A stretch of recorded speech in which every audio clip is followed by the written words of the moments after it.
Welcome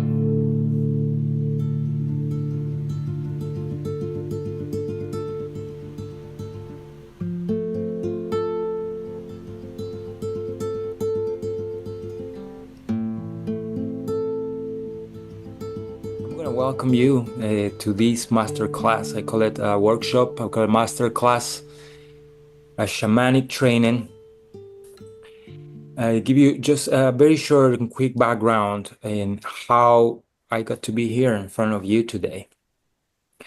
So back in the day, a little over a couple decades ago, like my journey began. I was feeling very low, perhaps one of the lowest points in my life. I was taking every drug available that it came to me. My heart was broken. That's what happened. Just like someone I fell in love so deep just left. And that just like got me in a spiral downwards. And as a background, being a musician, being someone who like already was like open to like a lot of people in a lot of places, I just got myself into a lot of trouble back in those days until there was a moment that it made me reflect about, is this what life is for me? Is this what I'm supposed to be here for? Like, it's just like the first time I was just actually questioning the meaning of my existence in a deep level. And it was just because, like, yeah, there was a moment that perhaps for some people's standards, it might not be a big deal. But for me, it was. It was just a moment. It was in the streets of Quito, and I was like, yeah, just trading a beautiful jacket that was given to me for like a little piece of drugs there in the street. And it was just like, wow, this like beautiful gift that I actually it was dear to me. It was given by someone special to me. Like I was just trading at that moment without thought, just for like a moment of like whatever that was. So that ignited a chain of events, starting for the first time that I prayed for real. Like I actually meant every word that I was saying. And in those days, I don't remember exactly what I say. That prayer, was like, it's just like a really a sincere, like, I need help. I sincerely want to change the course of the path I'm taking. And that's when help start coming. Then is where really like the people that I needed in my life start showing up. The information that I needed start coming. And the path that I'm walking on right now start like becoming a, tangible, or start like appearing in front of me. So today I want to talk to you about archetypal magic, and the intention of me doing this master class with you today. The very, very main intention for this class is to activate your magical mind. What that means is to expand your perception beyond the limits that we've been conditioned to, like by society, by our parents, by our environment, by four paradigms that been controlling and dictating the way we perceive the world: religion, economics, politics, and what's the fourth one? And science. These four paradigms been, telling us, religion has been telling us how to connect to our divinity. Economics has been telling us how to administer our resources. Politics has been telling us how to organize ourselves. And science has been telling us how to explain the world around us. And we've been totally giving our power to these paradigms blindly, just like because we've been conditioned to do that. Now, the shamanic path, and this is the path that I've been walking for the past couple decades, something very clear. The shamanic path is it doesn't belong to any religion. It doesn't belong to any philosophy. It doesn't belong to any group of people. It's the oldest spiritual path known to humanity, that it was used from the beginning of humanity and is still being used now. Do you guys know why? Because it works. That's why. This workshop or this masterclass, it's going to be in a few parts. In the first part, we're going to lay down some basic concepts just to get to the main part of it, right? I was saying that the main intention for me at this time is if I can even just inspire within you to activate a magical mind, then my job will be done. But if beyond that, I get to inspire you actually to become the best version of yourself and align and just embody your divinity, or like at least get yourself on the path towards doing that, well, then be it will make me the happiest man ever, because it's like that's what I'm doing this. One of the reasons why I decided to do this kind of work. I was telling you about this experience there just back when I decided to ask for help and help start coming. Then the next thing that happened is like I discovered like this beautiful ceremony called the Vision Quest, this beautiful rite of passage. And I told myself like I want to do that. I want to like but back then I was just like 23 years old. And I was kind of scared of the idea too. Excited, but scared. Like the idea of like traveling far, outside of the country. I was born in Ecuador, to Chile, to go to a mountain to sit there for 4 days and 4 nights with no food and no water. That's kind of cool and hardcore and scary. Definitely, I was curious, and at the same time, I was just, not really stoked about it. So what I start doing in that moment, because then teachings and guidance started like already being shared to me. And then one of the first teachings there is like that pursuing a vision worthy of my highest excitement was something that that was needed in order to transform my life, in order pursuing a meaning and purpose, direction. These are like very male energy ways of going about like creating life.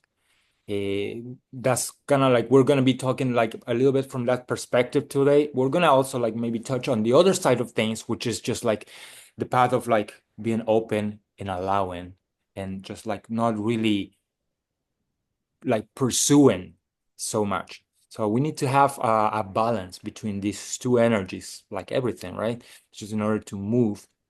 But today, because we're talking about archetypes and how to work this magic, yeah, it's a little bit of like, yeah, this male aspect of creation, which is like seeking direction and purpose. Because one of the things that I learned from those times is like whenever you have a vision that's like a compelling vision that makes your heart sings, from that point on, you're not pushing anymore to make things happen. When you connect with that vision will pull you towards it. Like then it's like that's the part where like you just gotta let go and let that magnetic energy to just take you there. And that's why it's like one of the things like the universe will conspire for it to happen. So that was like when I took that bus, like for one of the first things, like just to get myself like loose and ready to go. Things that I started going first, like growing up in a city, I not was not used to go camping or like really spending a lot of time other in the parks in the city. So I started going out on hikes. I start going, like, I climbed my first mountain back then, just to like in preparation. I just needed to like, I'm gonna go climb, and I climbed this a mountain that is just like next to Quito. Is like, it's just called Pichincha, all the way to the top. That was amazing. The next thing I start doing is like start going to hikes and to forests, and like seeking for like cliffs to jump from, just to give me the start building that courage. And I remember like, one of the first times I was there, like it was this beautiful waterfall. I was just like, I don't know, like in meters, it was like about, I don't know, 15 meters, just like back then. And it was just pretty tall, like of a cliff, tall. And I was just standing there, and like, it was just by myself. There was no one around. And just jump into the water, and I was like, I came to do this, but I didn't seem to do it. Like, it was like, oh my God, this is like so filled with fear, and like, and then I was just like going through the process, right? It's like, why is it like I really want to do this, but I really like my body is not letting me do it.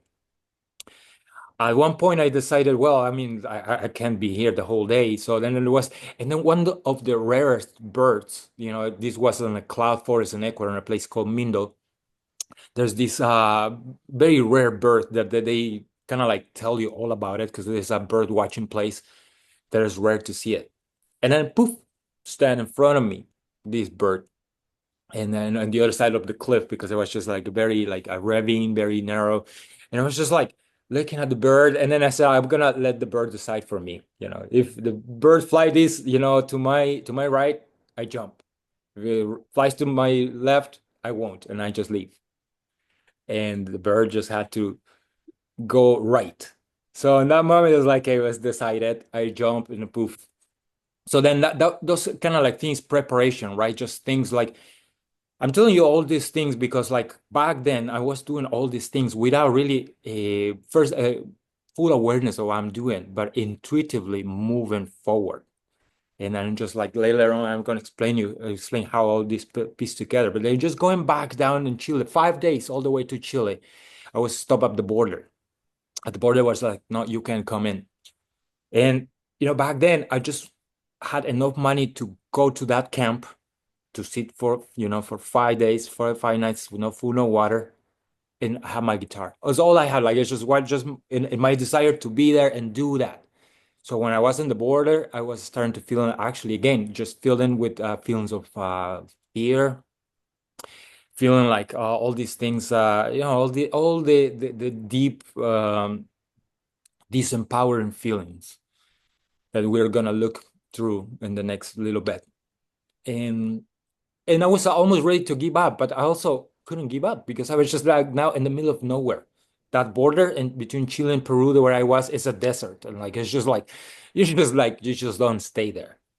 There's no hotels, nothing. It's like so they asked me to just go to the other side of the border. And I was just like there, just sitting, pacing around, walking, like just kind of.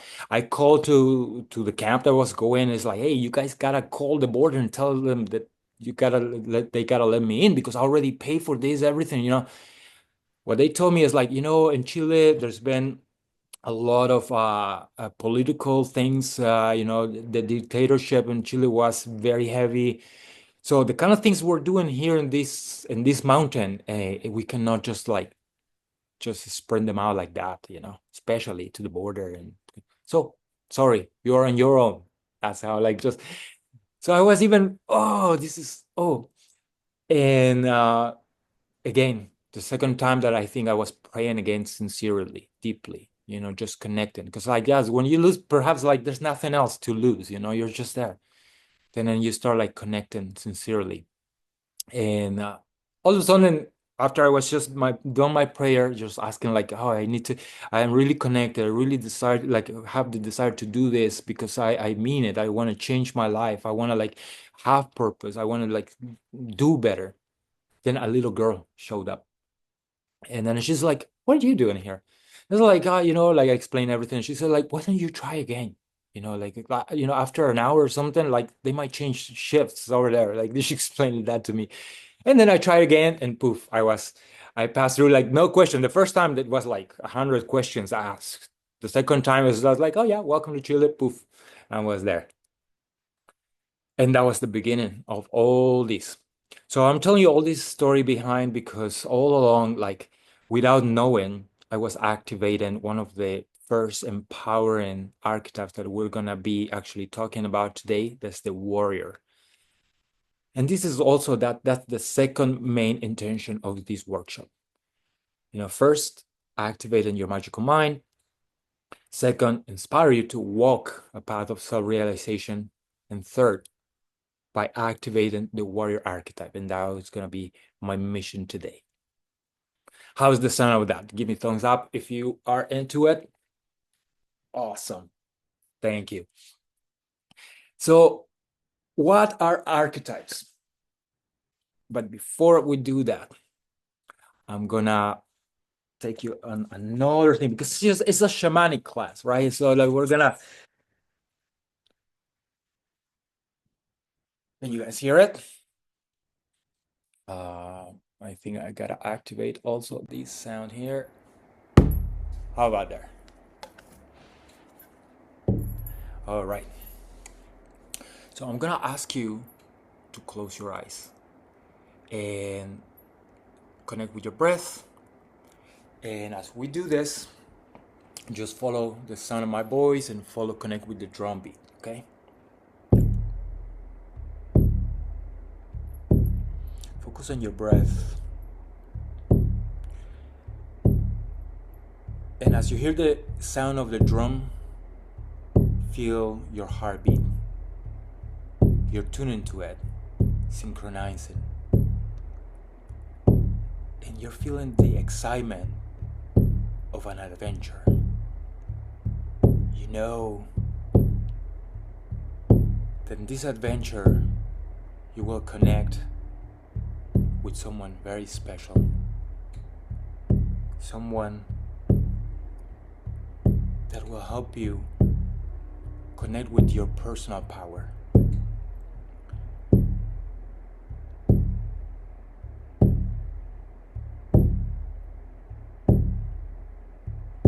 And then just follow the sound of my voice and connect with the song.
May the Great Spirit bless and watch over you.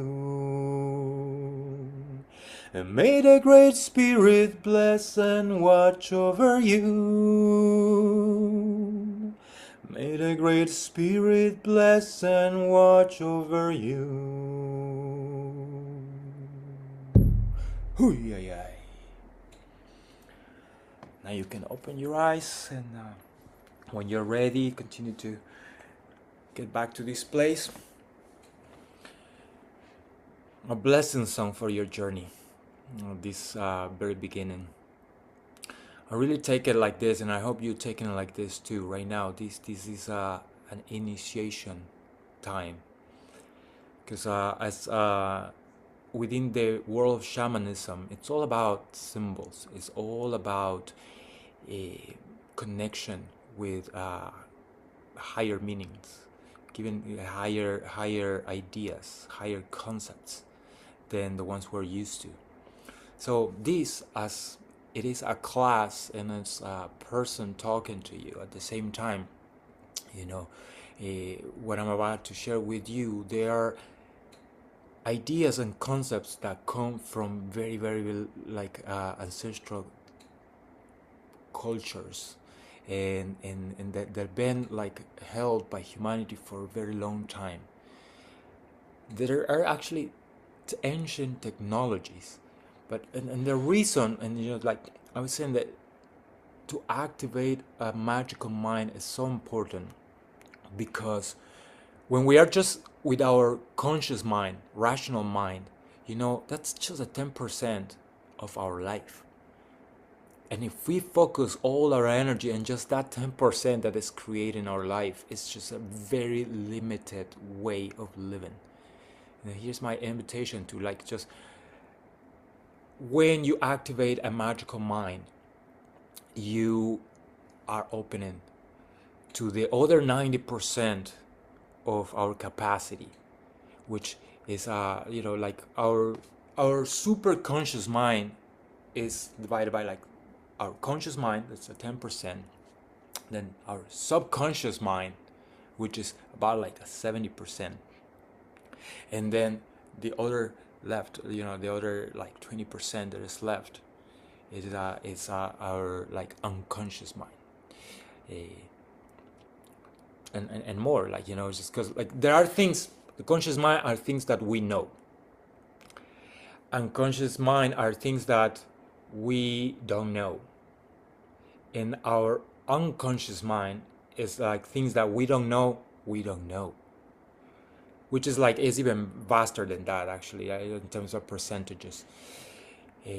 But yeah, just becoming aware of that is huge. It's huge, just to like realize that actually what the knowledge that we held is like, it's just nothing compared to everything else, like all the information that we potentially can access.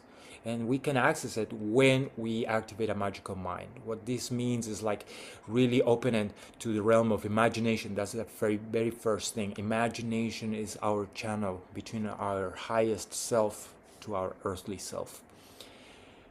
And then we have this other aspect of being a magical mind, is like connecting to the realm of symbols. Symbology is a language without words that have transcendent time. Like that's why the ancient people, they place their wisdom into symbols, because these symbols, regardless of the language spoken, they are gonna always be like communicating the information to us on a subconscious level. Plus, whenever we are, you know, like we want to create a change in our life, if we approach it from the conscious mind, we only, you know, have you ever heard that saying that from Albert Einstein, that you cannot change a problem from the same mindset that was created? So that's like trying to change from a conscious point of view. You know, we just do what we know. But when we opened to a magical mind, and then we have way more resources to actually available to us to able to rechange. And then the subconscious mind doesn't speak the conscious language. The subconscious mind speaks the language of symbols, of stories, of art, of music. You know, like it's just that's the language that the subconscious mind understands. Do you have any questions so far?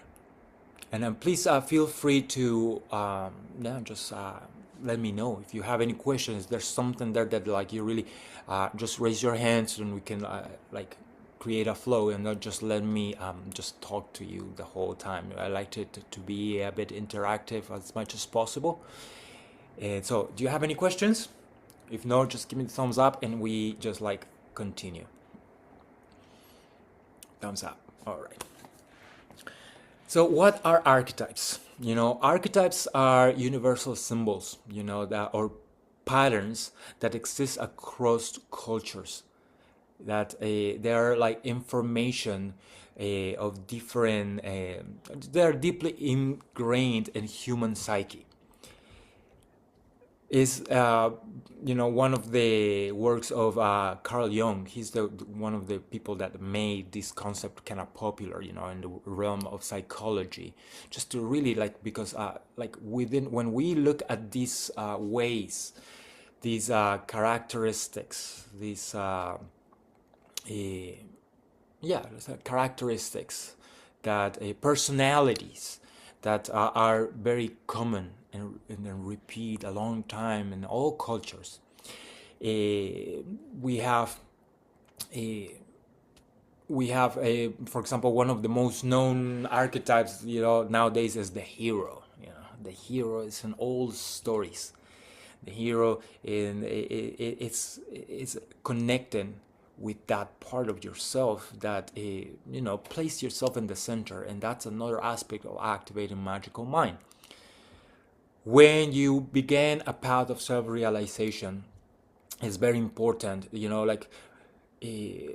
one thing, we're gonna continue to talk crazy here, and then just when I say crazy, it doesn't mean out of your mind. Perhaps what I mean by crazy is just it's like using your full mind, because all these language and other things, especially within the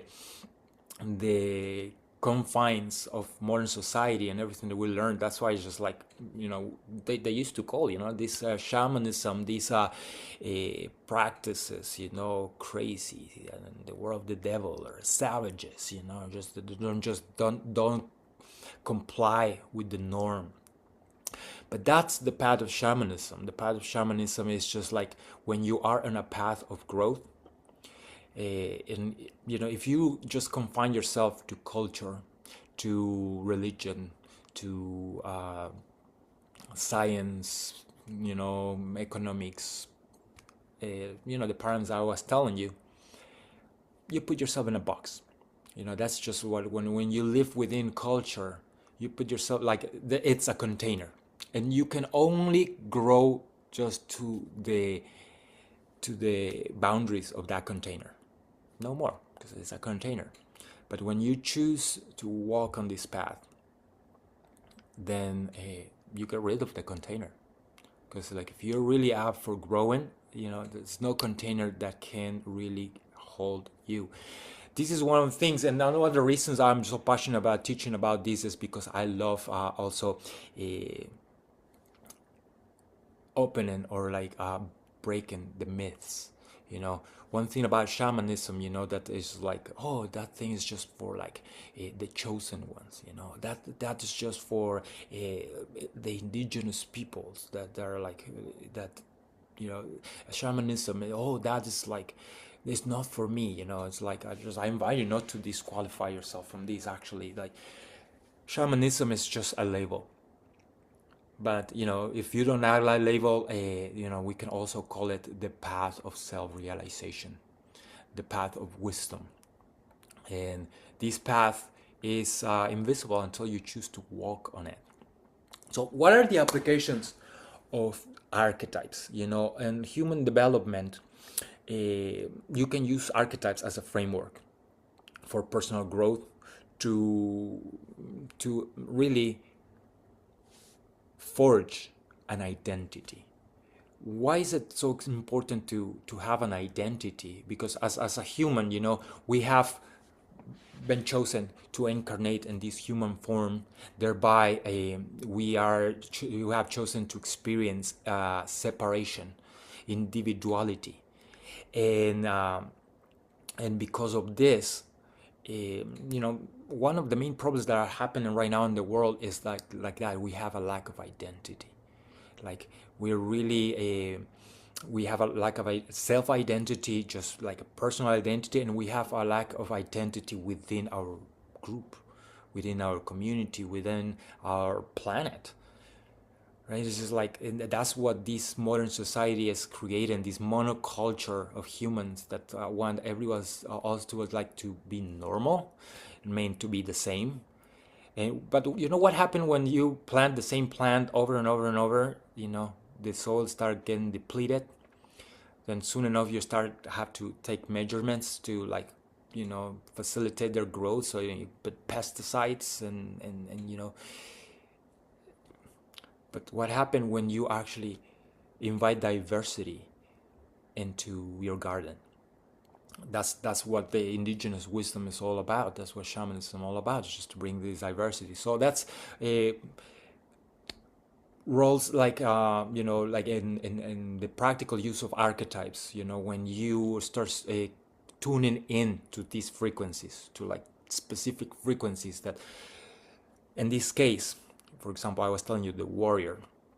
What like when you start like I want to tune into that vibration, then you start actually first opening up. What does this vibration has to teach me, and then I'm just like, how can I tune myself to it, right? And that's where we're gonna continue to look at now in the psychology realm.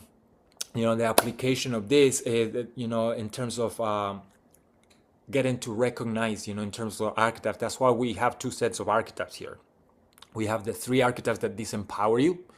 So then that's just to help you recognize like our shadow part, which is like, it's important. Like the job is not to get rid of the shadow. The job is to like recognize it, to embrace it until it, in terms of disempower you, it becomes your power. But in order to do that, then that's why we have the other part. When we build a very strong sense of identity, and then thereby that's our connection with our highest self, because your highest self is simply like your divine being, like your divinity.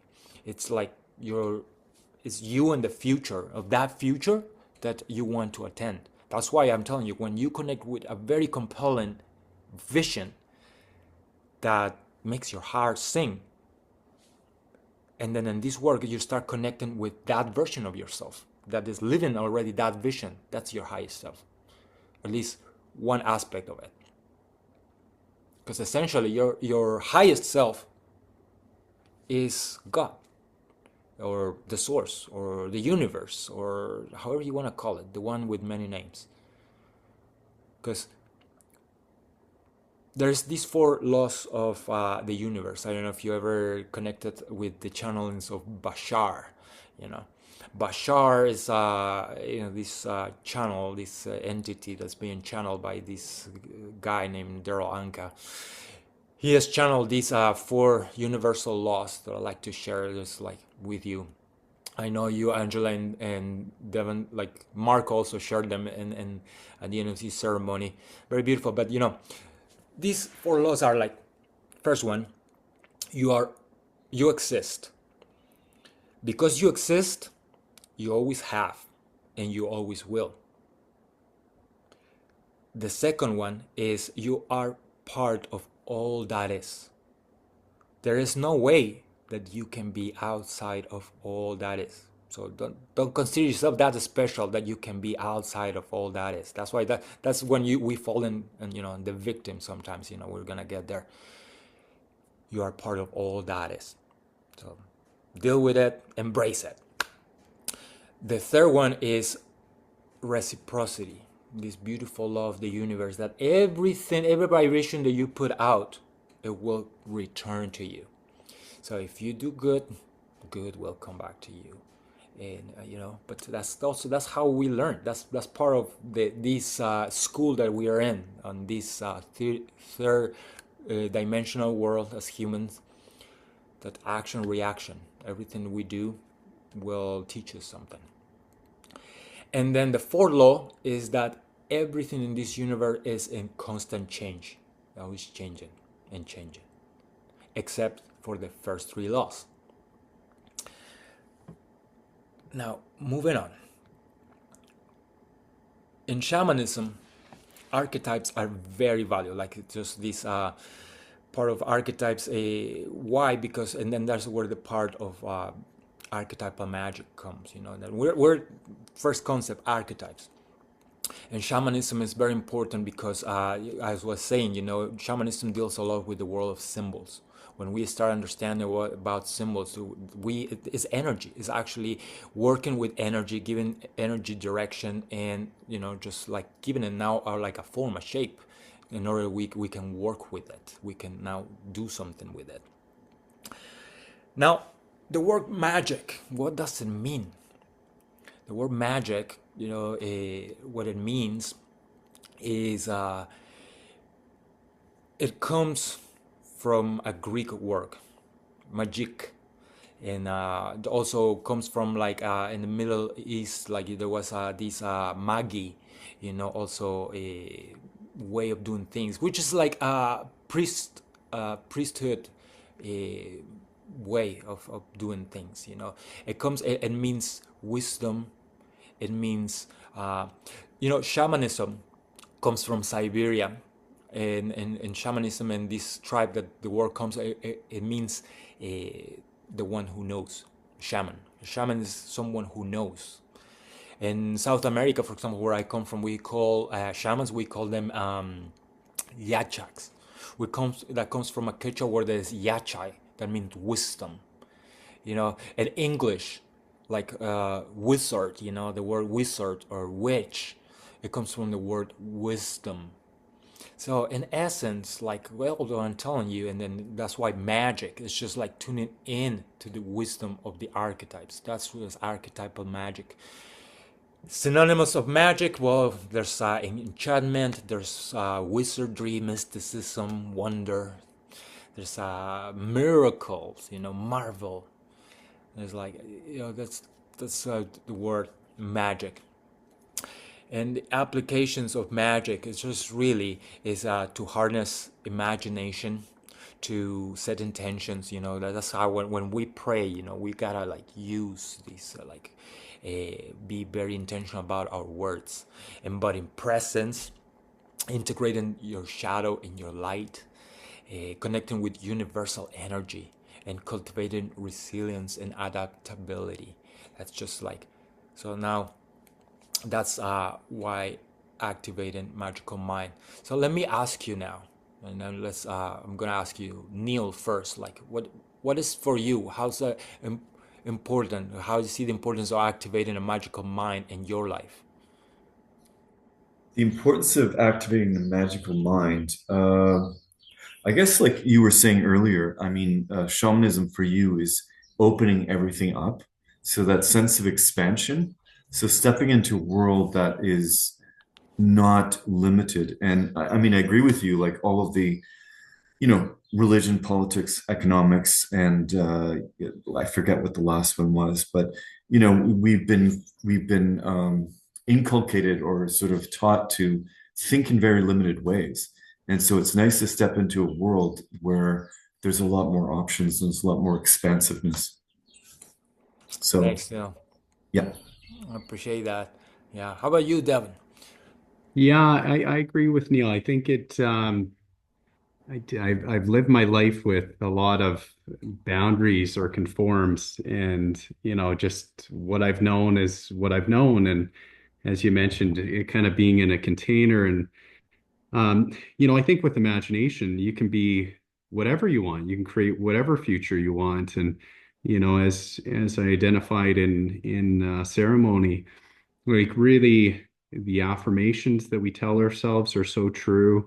The path that we want to clear and the path that we've always thought we couldn't clear is available to us. So I think that's the power of imagination, is just choosing whatever we want and being grand and colorful. I think, this morning when I went for my run and sat by the waterfall, it's interesting. I was looking for my spirit creature, for our spirit animal, for a while, and I'm really on this shamanic path of learning.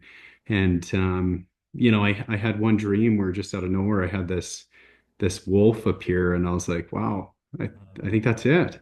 And so each time I've been going to either a higher climb on a mountain or a waterfall, I'm really trying to imagine my spirit creature being there or whatever the universe is telling me to be there. And I'm trying to be as colorful as possible.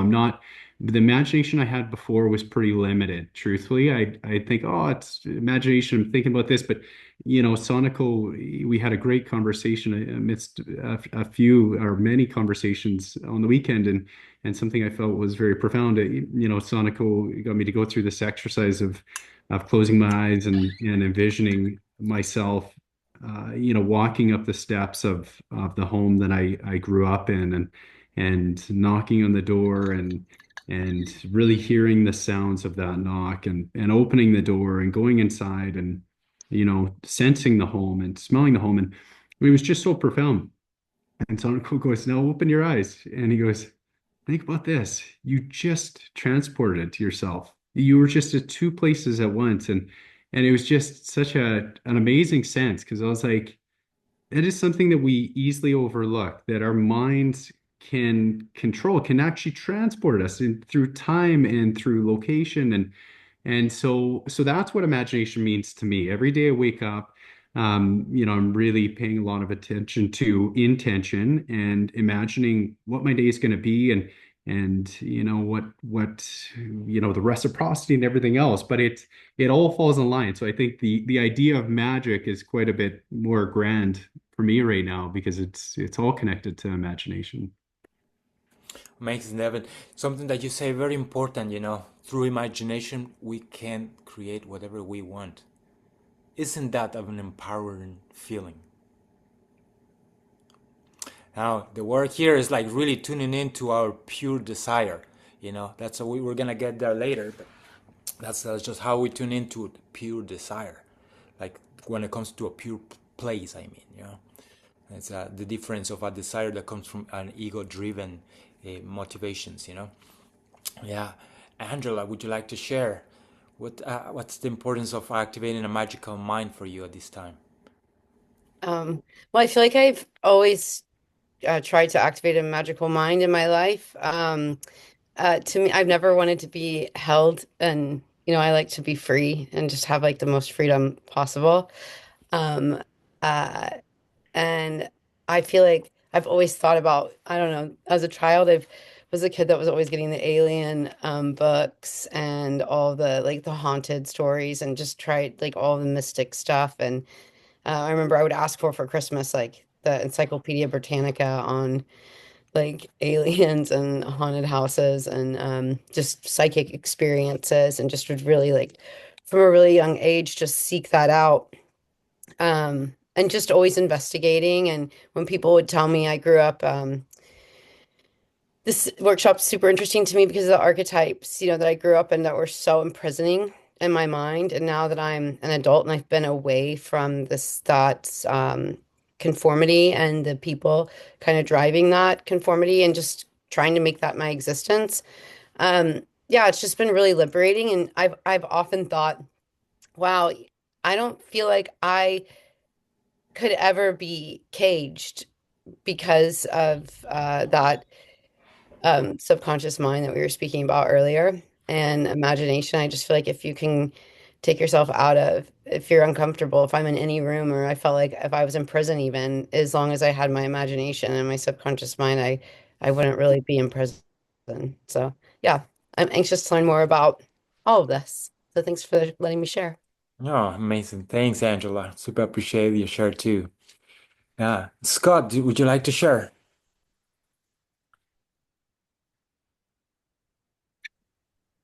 Excuse me. Yeah, for me, like I'm very logical and I oscillate, in the last 10 years or so since I started my explorations into these things that really didn't make sense. Like I find myself trapped between two worlds right now. I've got the mortgage and the family and the debt and like the normal, um, I don't know, North American things. But then on the other side of it, I've got these magical teachers and this magical community outside of my career and my business and my own offerings that I've learned to to share in the last few years. And for me, like I'm trying to make the jump out of the logical, out of the 23-year career of being an industrial mechanic, and like just move into creation and really like fully step into the other communities that I have as a teacher and as a student. But it always comes back to the like, oh, that won't work. It doesn't make sense. Doesn't make sense. Like I'm a breathwork facilitator. That doesn't make sense. I can't. Nobody wants that. You know, not everybody wants that. And I just want to be able to stay in the magic and receive the magic and really just believe that anything is possible instead of just once in a while when everything's falling into place in my life and everything seems good and there's no resistance. You know, I'm ready to stop having the battle up there between logic and dreams and anything's possible. Yes, yes. Thank you. Thank you for sharing that. And you're I see it all around me all the time. Yes. But why can't I have that? I'm not special like that person, you know. Not smart enough. I'm not this, I'm not that. And then tomorrow I might believe I'm all those things. You know, Neil, like one of the best teachers right now for you to help you stay tuned in is just next to you. Yeah. He knows how to tune in and to have magic present 24/7. Yeah. Yes. Thank you. Thank you. And Acacia, would you like to share? Yeah. For me, the magical mind, I think creating expansion beyond my thinking and then allowing that space to be like a channel for things to move through me. And that's been really important in my work, and allowing other things to speak other than things coming from the mind, but things beyond my mind speaking through, and then my mind responding to those things that are speaking through me, and then forming that into like dance or choreography or creation. So that's been kind of my thing. Continuing to expand and also like allowing a lot of curiosity in that exchange. Thank you. That's the magical mind. Magical mind. Yes. Thank you guys for your share. Like very, very important for me at this time. Yeah, just as you can see, I do my best to also not just be talking at you all the time. I like to talk with you. I like to hear what you think. So one aspect that I want to share, a very beautiful tool. There is this, if you're familiar with the works of Dr. David Hawkins, you know, you will know. If you don't know, like I encourage you to, Google it. One of the first books that I can encourage you to read from him is called Power versus Force. And that right there, we're gonna dive deeper a little more. Like I'm gonna keep referring a little more to what this teaches. But what I want to share with you about is like one of the things that he has, one of his legacies gifts is a tool he created is called the map of consciousness.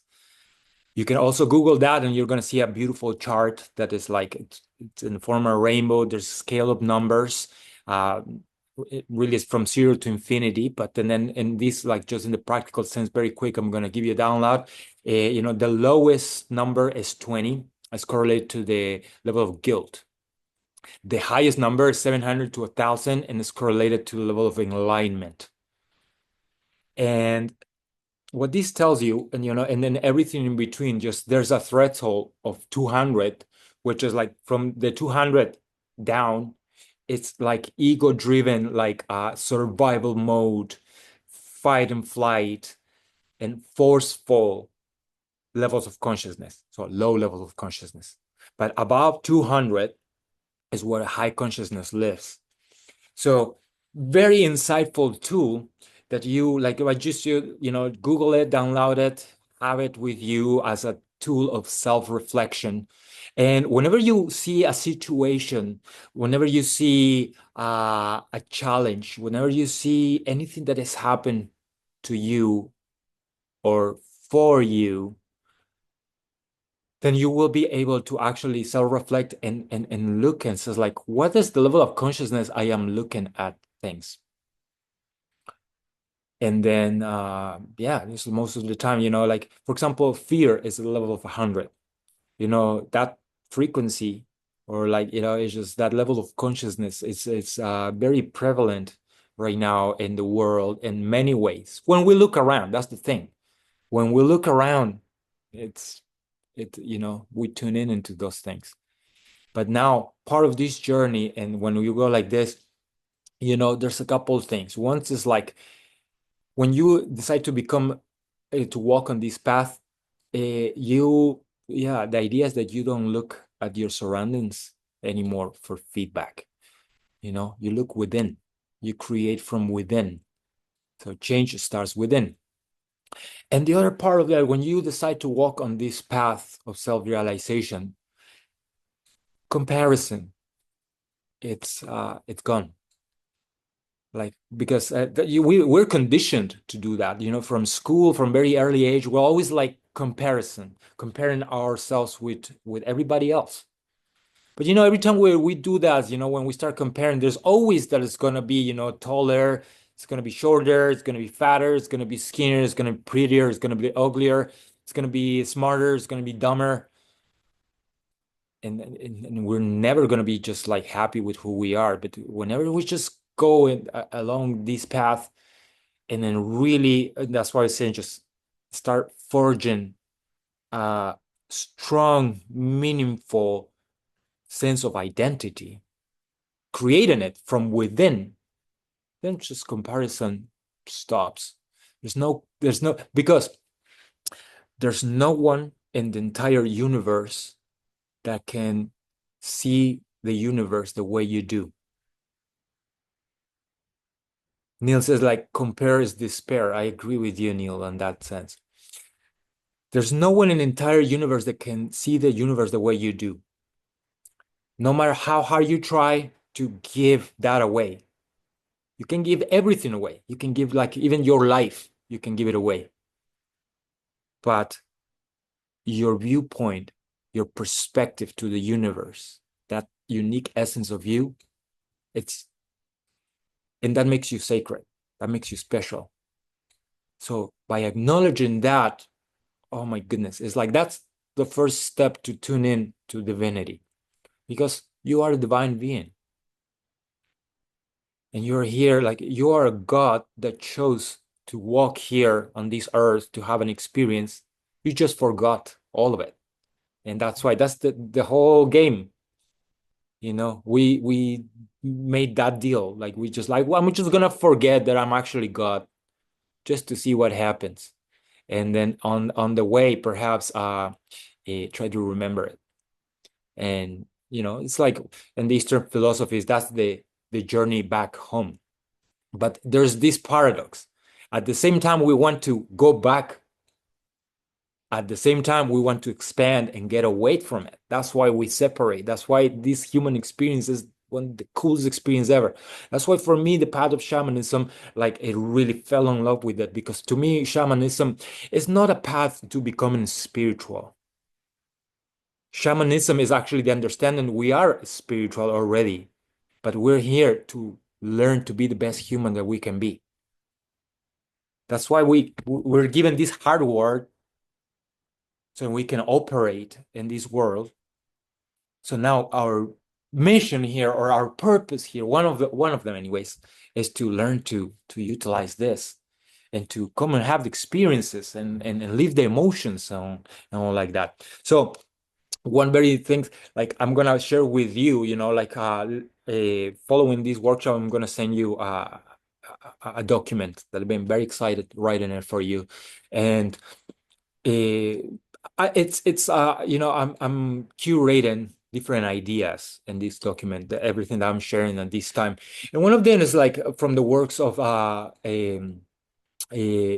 Nightingale. I don't know if you are familiar with Earl Nightingale, but yeah, he's got like a beautiful recording. It's called The Magic Word.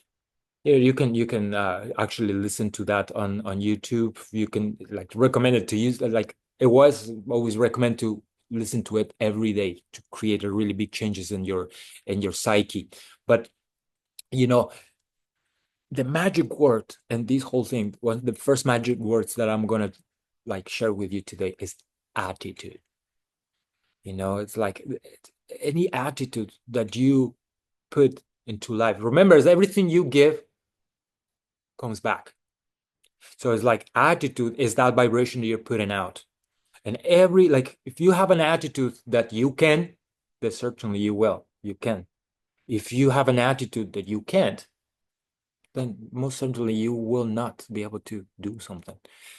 So that's why like attitude. And then it's like same from that same word, attitude. Attitude of gratitude. That is one of the most beautiful states of being, and one of the most beautiful magnetizing processes that we can have is just to have a beautiful attitude of gratitude. And that's where they come. So we're gonna now I wanna like share with you, because you know I do music. Music is my thing. So I'm gonna share with you a little music here, so then just to have a moment. And as I play this song for you, I like you to close your eyes. I like to listen to it, tune into it, to the words I'm saying, but at the same time, let all the ideas and concepts that I've been sharing with you, that we've been sharing, to sink in, to like, so.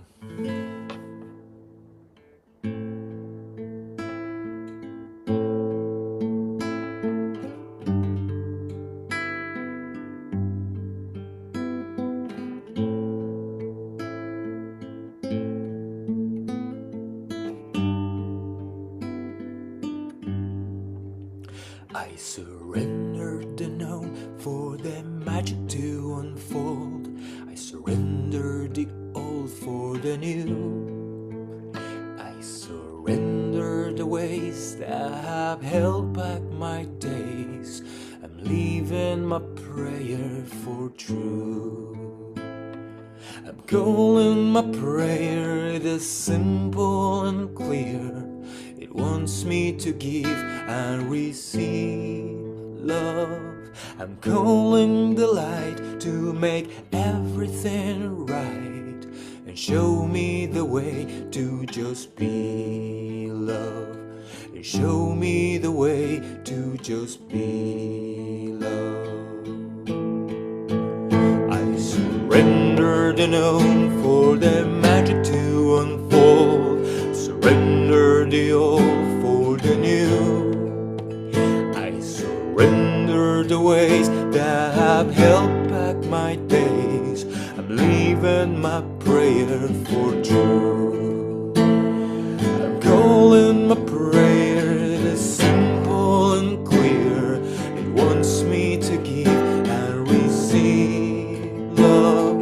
I'm calling the light to make everything right, and show me the way to just be love. And show me the way to just be love. I surrender the known for the magic to unfold. I surrender the old for the new. I surrender the ways that have held back my days. I'm leaving my prayer for true.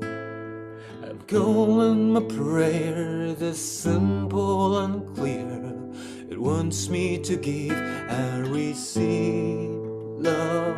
I'm calling the light to make everything right, and show me the way to just be love. And show me the way to just be love. and show me the way to just be love.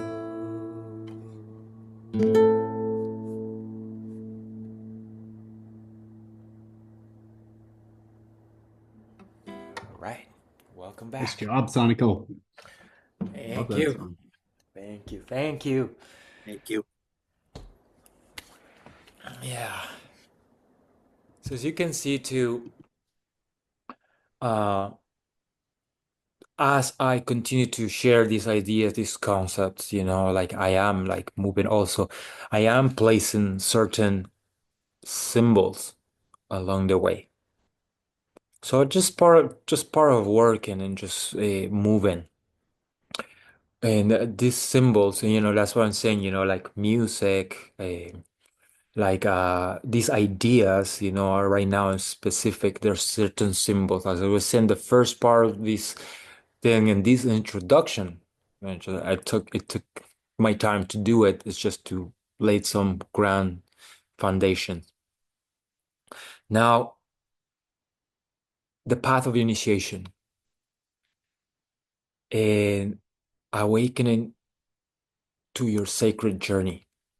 As I was saying to you, this path is invisible until you choose to walk on it. And what happens when you choose to walk on it, like, you have to give the first step and then boom, you're going to see a little more. And then you give another step and look, you're going to see a little more. It's a constant movement with faith and conviction that you will attain that compelling vision that you created for yourself. That vision that comes from your heart, like I said, when your heart sings, when you think about this and your heart gets excited, get like, joyful. Then it's like, that's why one of the, there's these 7 codes in the Andean tradition that, I would love to share them with you at some point. One of them is called Aini. No, it's Munai. Munai means love, but it also means desire and power. So I was, referring this book, Power versus Force, like most of the time we have a misconception in this world like we talk a lot about power, like the wanting power.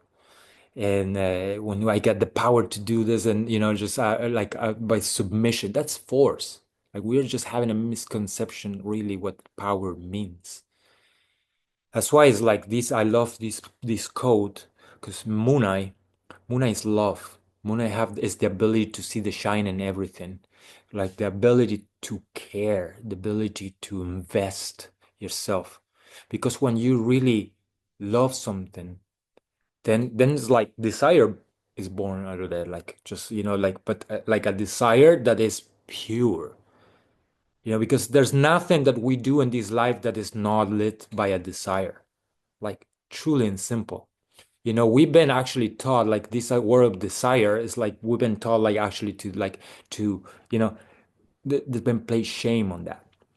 Shame. If you have desire, like, there's shame on that. And then that shame, like I was telling you, in that scale of numbers, is the lowest level of consciousness. Coming from shame, from guilt, is the lowest level of consciousness that we can approach something.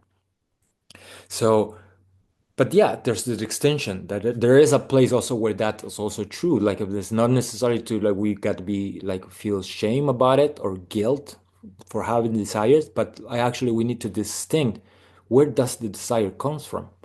It's it come from your heart, from a pure place. Then that's the energy that creates universes. That's love.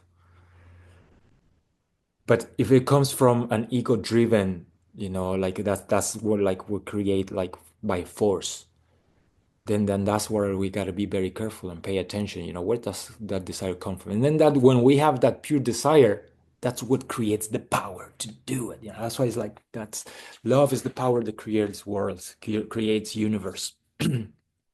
So this concept that I'm about to introduce comes from the Andean world. It's called the Qhapaq Ñan. The Qhapaq Ñan is literally translated to the path of self-realization, the path of wisdom. And that's just like what I've been mentioning like many times so far, and I will continue to, because that's what this is school that you're being part now of the Visionary Tribe. It's all about. Like for me, it's like uh, within shamanism, there's another code that's called Yankai. It's the path from one state of consciousness to the next one. We're always doing this thing. It's like, as an example, the path from sickness to health, not the path when we're moving through this. Uh, in shamanism, what when we, especially when in service to others, that's what we offer to people: a path, a path from from sickness to to health, from ignorance to uh, knowledge, a path from where you are now to where you're striving to be next. And so I've created a path, and then I've seen it myself. That's why I like what I love in my path is to teach, because I just find that along my journey, especially early when I was like more acting as a healer, that's another archetype there. Seeing that people will come, you help them, they feel better, then they go back, live their lives back again to where they came from, and just back again to the same patterns, and will return with the same issue. So it's like, at some point, it's like, and especially because at this time, all this beautiful wisdom from the indigenous world, from like, the earth, it's coming out in a very open and generous way in many ways. That's why it's like now important that like I find it that, to me, the best medicine now that and I feel passionate to do it, the best medicine that I can offer is empowerment, by actually giving you the tools for you to take care of yourself. It's not so that you don't have to like just feel that you have to go to someone else to take care of you. And of course, it's important like that we take care of each other, but that's empowerment. So within this Qhapaq Ñan, when we see like in the Andes, um, it's built in from the get-go. When you're born, like you're acknowledged that you're like this path exists, and just imagine living coming in from a culture where like this is the case. As soon as you're born and you're growing up, you're being told there's this path of self-realization, where there's like in this Andean from this Andean perspective, there are 9 levels that we go through this path. And I'm just gonna, just for very briefly, I'm gonna tell you the first 3 levels a little more in depth, and then the endurance. But these 3 levels, the first one is called Pacha. Pacha is when we live by default, when we are, like we like merely the only contribution that we do in this life is to breathe and maybe perhaps have some children. Uh, and that is also like, in itself, it's a beautiful contribution, and yet, it doesn't take a whole lot just to um, conceive a child. Let's put it like that. Just for an example. I know it's huge. I'm a parent, so it's like that was not that easy. But I'm saying, it can be that simple in a way. But when we live by default, we just follow what everybody else believes. We just buy into, the common beliefs, when the laws created by ourselves. These 4 paradigms that I mentioned at the beginning, we just go by with it. We don't question it. That's the lowest level in this path. When we attain the next level, that's called runa. Runa means human. Human in this context means like no, not because you were born in the shape of a human means that you're a human. Human is a status that is gained when you awaken to actually your nature and your purpose here. So then there's when you start actually having like a sense of purpose, and then we start tuning in with like what are the, you know, what could be your contributions to, like, you know, when you start just pondering like what, you know, what would be my legacy of like just like, you know, make my life count. Then the next level is called Hampich. Hampich is when you like are initiated into like this aspect of like a, a the priesthood levels, you know, because in this culture, in essence, everybody is a priest and a priestess. There's not like just a class. I mean, there's a specific group that go deep into it. But then in general, everybody in the culture like attains like this kind of knowledge and wisdom. So then there's like there's this common. Have you ever been to a native ceremony and you go there and nobody will explain to you what is happening or what will happen or what are the protocols or how to behave. And the reason is because within the native world, that's already embedded. Like it's kind of like, you know, it's common sense. And that's why someone external to that kind of world goes in and it just feels, you know, have that feeling of being lost. It's like, what is happening here? Like, you know, what's everybody doing? And then that's why like sometimes we get corrected. And you know, in my experience, I've seen, you know, when you know, the people get corrected, then they get offended, you know, and but that's that's one of the things. So yeah, this and within this path, now let's talk about disempowering archetypes.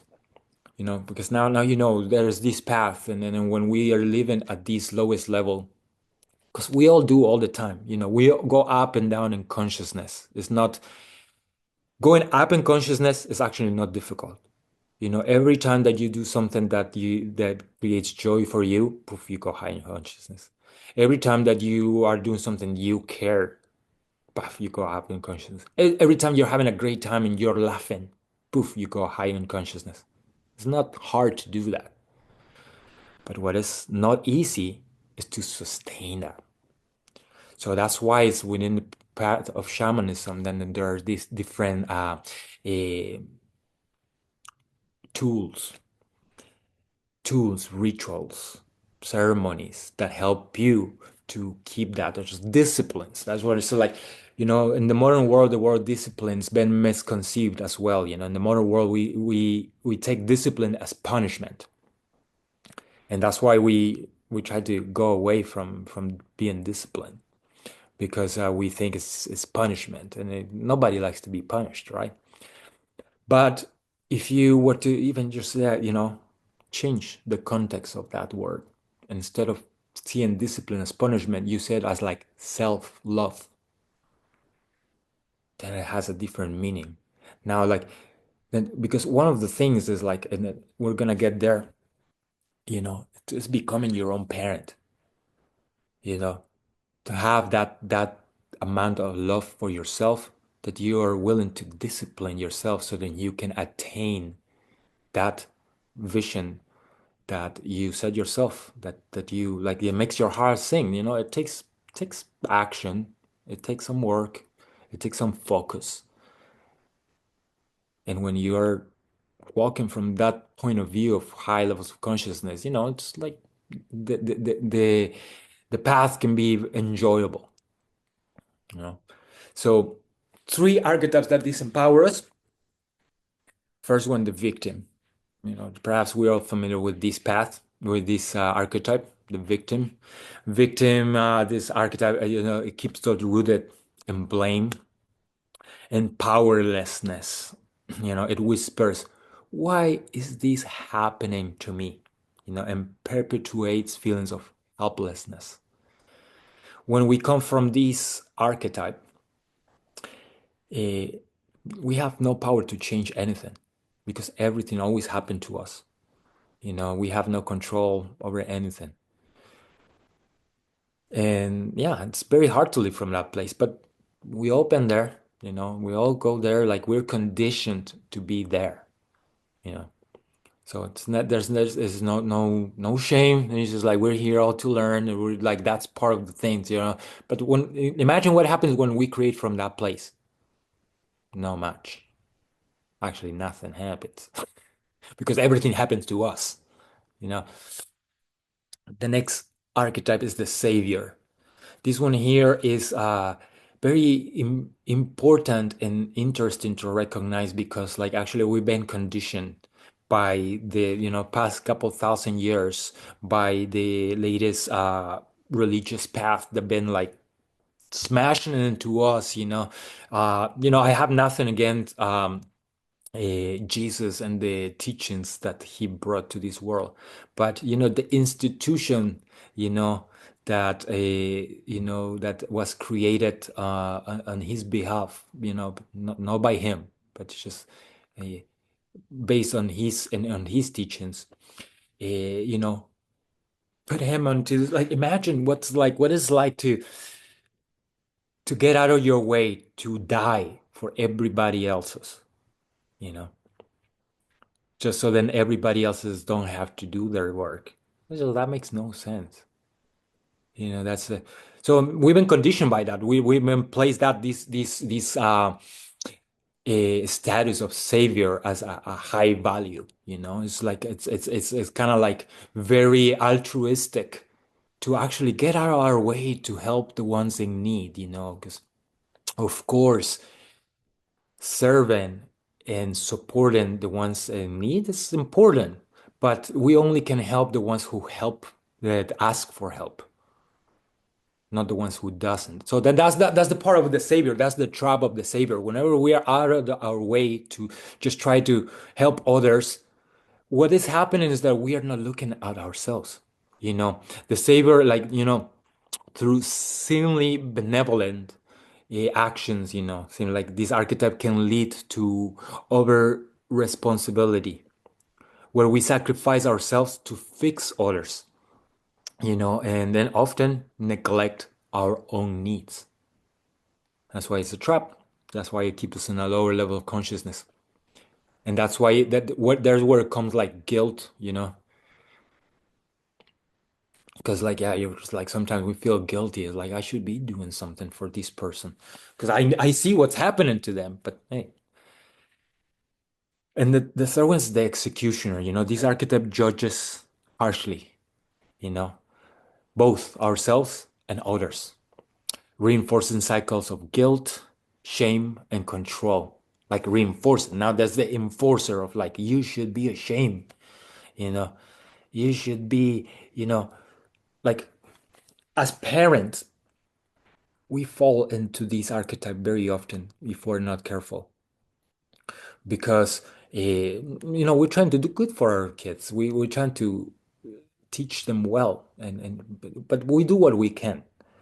And as an example, you know, in my own life, you know, like I from very early age, you know, I really wanted to study music and be a musician, and my mom just was like, no, you can't be a musician, you have to be an accountant. And that was just, you know, her dream for me. It's like you know, you'll be an accountant, your life will be well cared for, like, you know, you will have money. And it's like that's one of the main concerns of parents, that just like we're always well provided. And it's like, good thing I didn't listen to her. But you know, she was well-meaning and with love, she was trying to offer the best she can, you know, for me. But by doing that, she was executing or trying to execute the life that was meant for me, my own life. And sometimes that we can do that for our children, right? We can like, yeah, no, you shouldn't do that because this is better for you. And we do that with our friends, we do that with our community sometimes. And then so very important to watch what's going on. So work of self-reflection, when you want to look at the victim, recall moments when you feel powerless, what emotions surface, how do these mindset influence your decisions, you know, uh, Neil, like, what do you feel like? Can you recall moments when you felt powerless? Oh yeah, easily. Oh my God. You feel limited, you feel contracted, you feel kind of you don't have any options. Sorry, I felt limited, contracted, and I didn't have any options. And yeah, it's I can easily imagine that. Hmm. Thanks, Neil. I appreciate that. I appreciate. Yeah, like Angela, like, would you tell me, like, consider times when you overextended yourself for others? That was always my move. I do that all the time, and like when you're speaking, I'm just laughing, especially about being the parent, because we always just want to make sure that everybody else is so comfortable, at least for me. So I can really relate to all of these, especially growing up Catholic and being taught, turn the other cheek, give everything away, and you should die with no belongings, basically, just serving the way that, in the same manner as Jesus. And then the executioner, I just thinking back about my whole life whenever I would have great ideas when I was younger, and my parents, stop. Well, one of my parents more so than the other, just trying to stop me just from their own fears. And then that's really where I reside too for my children when they have ideas. I'll think of limitations for it that they don't even see exist. And then kind of, not want them to go through the heartbreak or heartache that I'm inventing. Mm. So, yeah, and then even with my even being a boss, and having employees, this really plays out. And just thinking about different leaders that I've had in my life and how these archetypes were used in their leadership roles, and yeah, just knowing that you're like we're just these meaning making machines, and words are so important. And there's no rules if humans don't exist. There's only so whatever we can think to create. If we can find a road, it's important to not put roadblocks up that other people didn't see exist, and also for our own selves, so that we don't stop ourselves from who we're supposed to become. So yeah, Hmm. Important. very Yeah, important to reflect on these in our mind. absolutely. Yeah, no. Thank you. Thank you for sharing that. Yeah. And Scott, let me ask you, like, you reflect on on instances of harsh self-criticism for or judgment, for towards others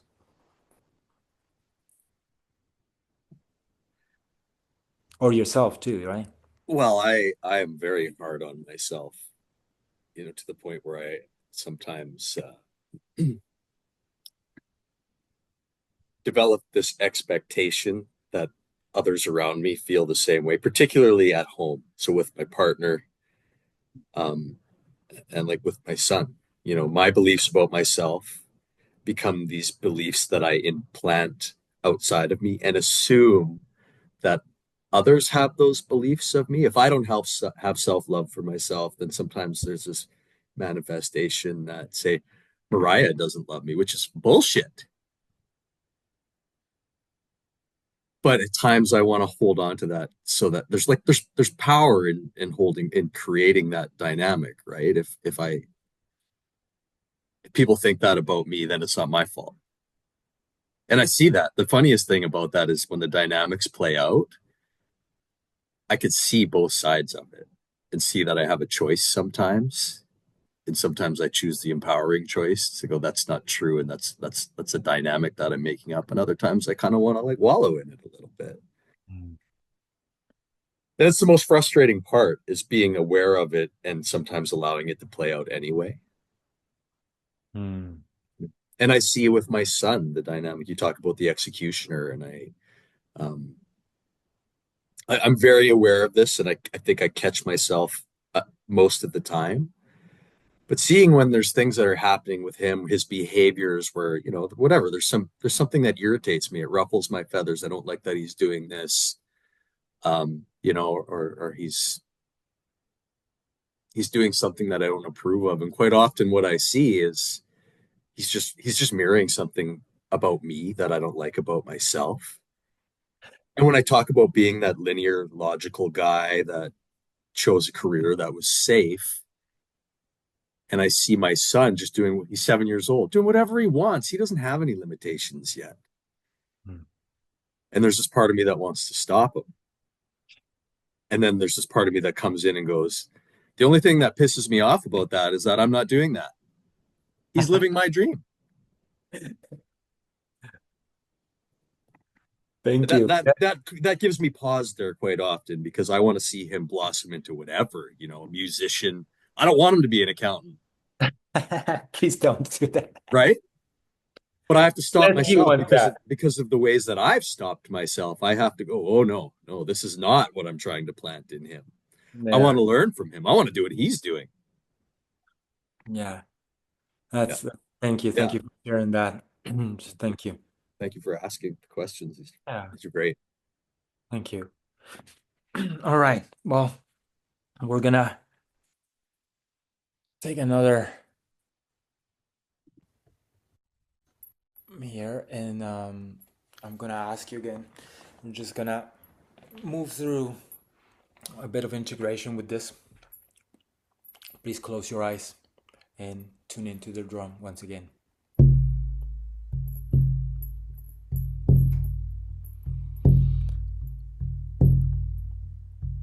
Connect with your breath, exhaling slowly, inhaling slowly to release tension. Now, visualize roots extending from your body into the earth, grounding you firmly in the present moment. Take a deep breath and exhale with a sigh.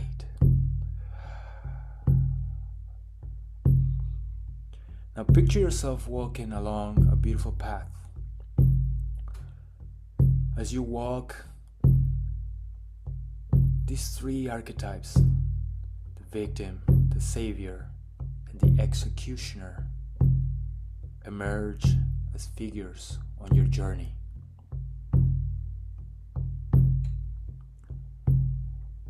One by one,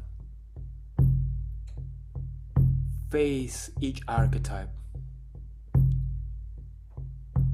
Ask them what they need from you and why they cling to you, to your energy.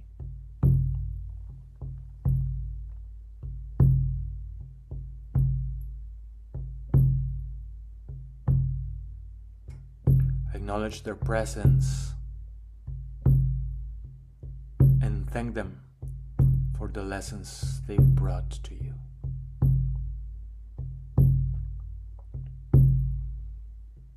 Now imagine a bright, warm light emanating from your heart. Direct this light towards each archetype, gently dissolving their form and releasing their energy back into the universe. Feel yourself growing lighter and freer in each release. The victim, thank you, I release you. The savior, thank you, I release you. The executioner, thank you, I release you.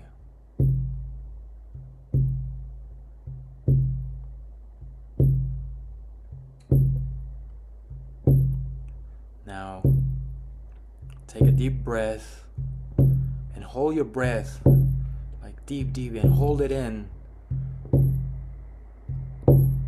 Put your hands in your heart and thank yourself for this moment and this work that you just done.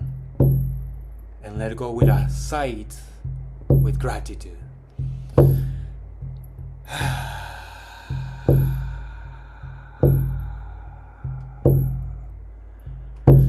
Oh. Now you can open your eyes. Be present again here.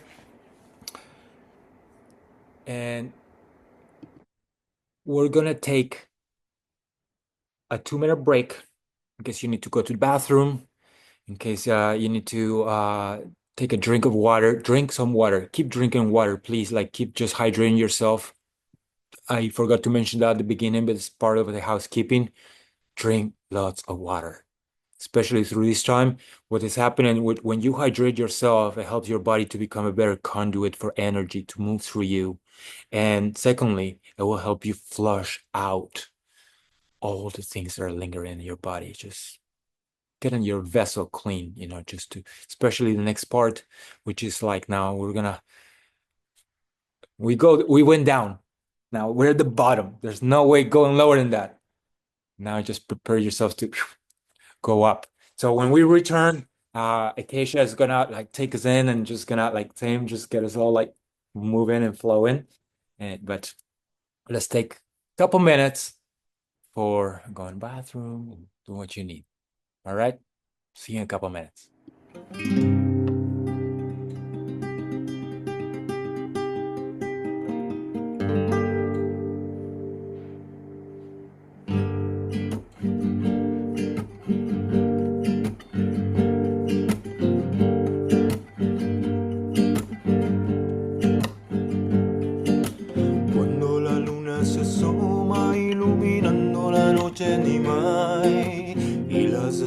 Se ven en el firmamento azul profundo que nos envuelve en el gran misterio Nimai, el misterio de la noche bien adentro.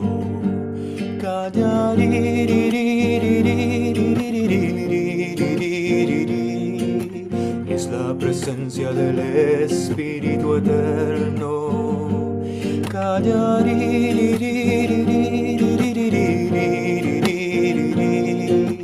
Es la presencia del Espíritu Eterno.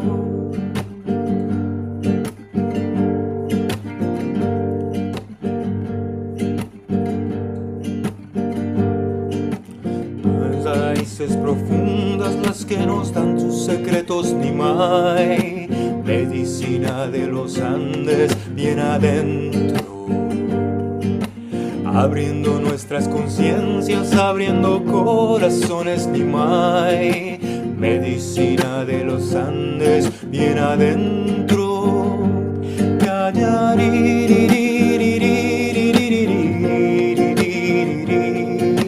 Es la presencia del Espíritu Eterno.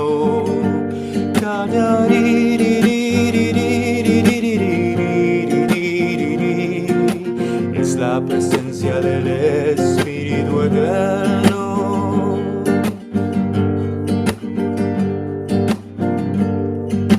¡Ay! Padres, hijos, hermanos y madres que nos miran crecer, estarán dando su luz a nuestra senda. No te olvides, hermano, lo que entregas con el corazón se convertirá en amor, será nuestra esencia.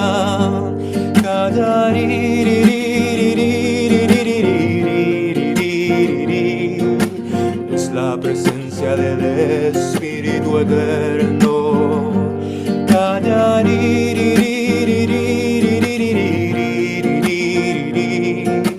Es la presencia del Espíritu Eterno.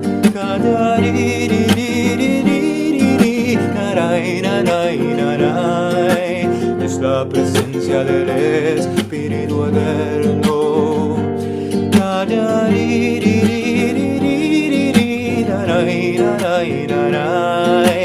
Es la presencia esencia del espíritu eterno.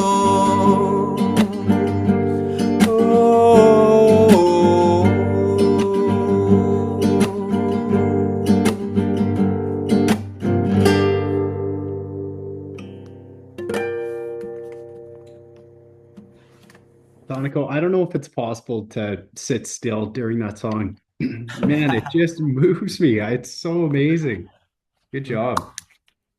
Thank you. Yeah, well, you were not asked to stay still, sit still. No, I know it's not possible. Movement is happening. Yeah, so the path forward, you know, path of initiation. What happens? What's an initiation? You know, an initiation is to actually acknowledge the beginning of something important.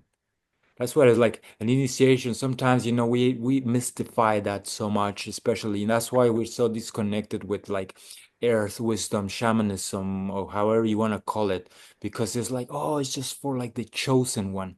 Guess what? Guess who has to choose you yourself? You want to be the chosen one, then choose yourself. And then just go for it. So moving forward, like, you know, like this in itself, you know, this little experience that we're having at this moment is an initiation on its form. It's not a ceremonial initiation, perhaps, but it contains some symbols and some things that are like knowing, or you either you know or no, those symbols are already like, it's like they're being introduced in your field, and they're there like with the prayer that will accompany you and help you to like become the next version of yourself, the one that you're like striving for.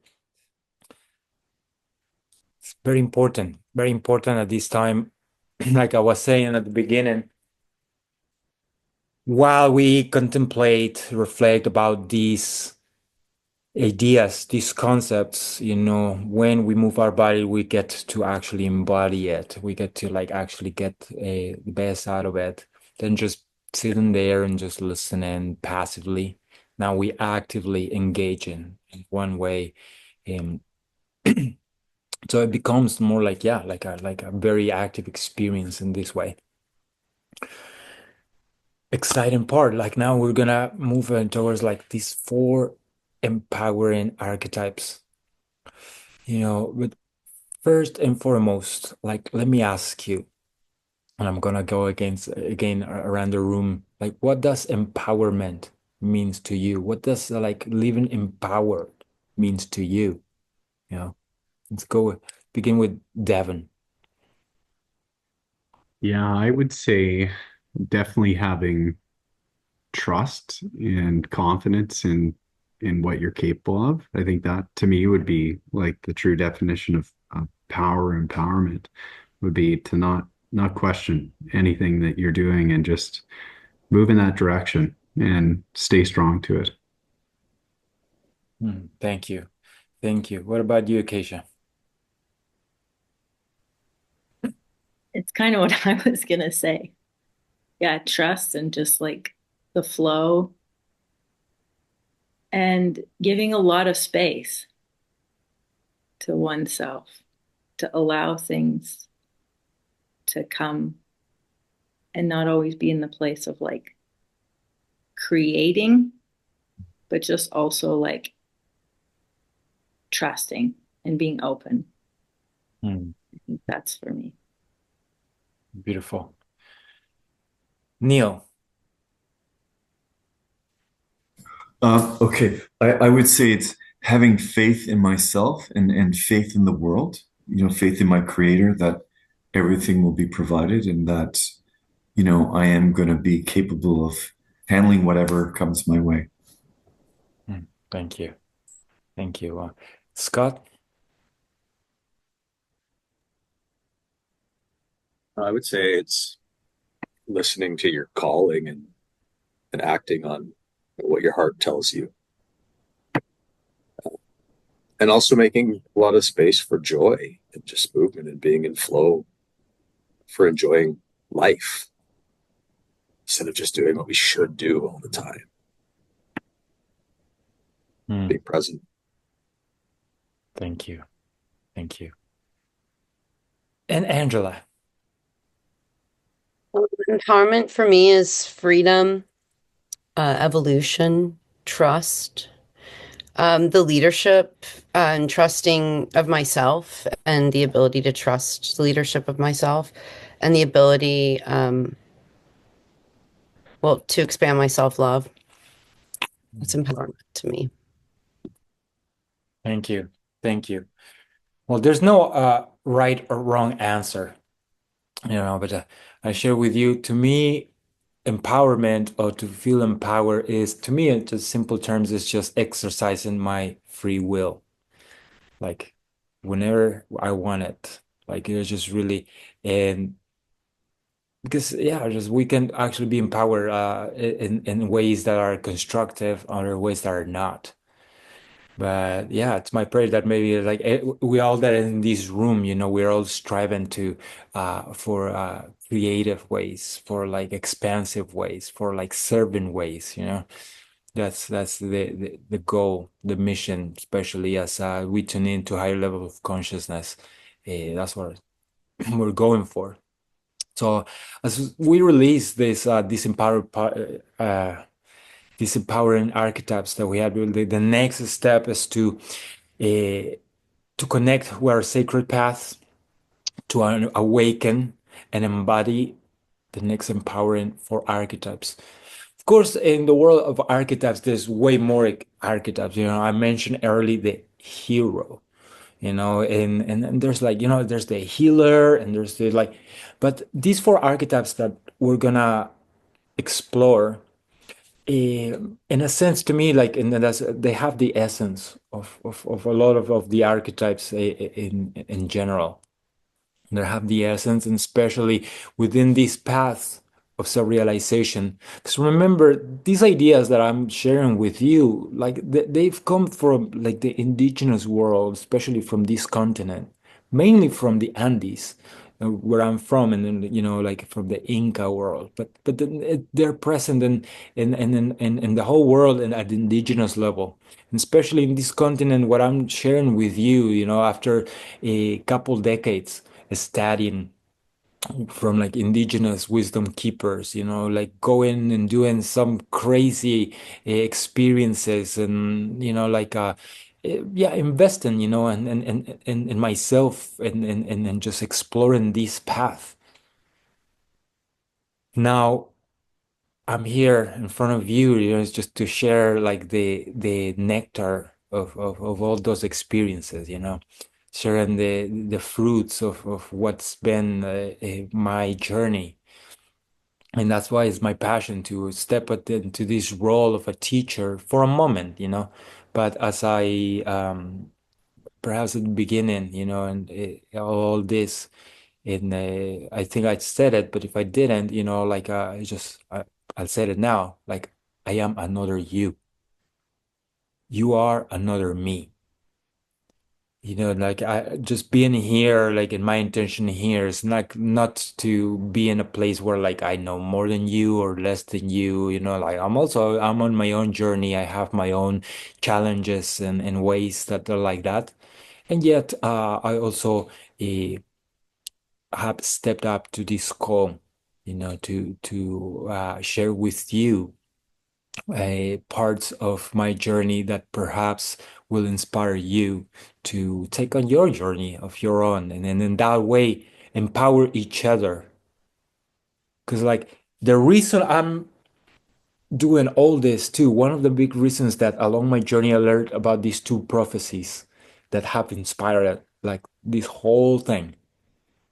The first one is the prophecy of the rainbow warriors. This prophecy talks about a time of people of all colors, of all backgrounds, of all walks of life, all philosophies, all religions, genders, coming together around the sacred tree of life. And this prophecy says when this time comes, a golden era will return to humanity. When I heard that prophecy, which is more extended than that, but that's the summary, I really fell in love with that idea, and then already immediately like it made it part of my purpose to actually contribute to the fulfillment of that prophecy, especially after becoming a father.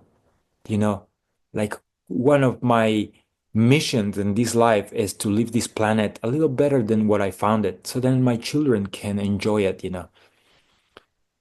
like like that. And so how, like when I hear a prophecy that ends in a golden era for humanity, it's like, what?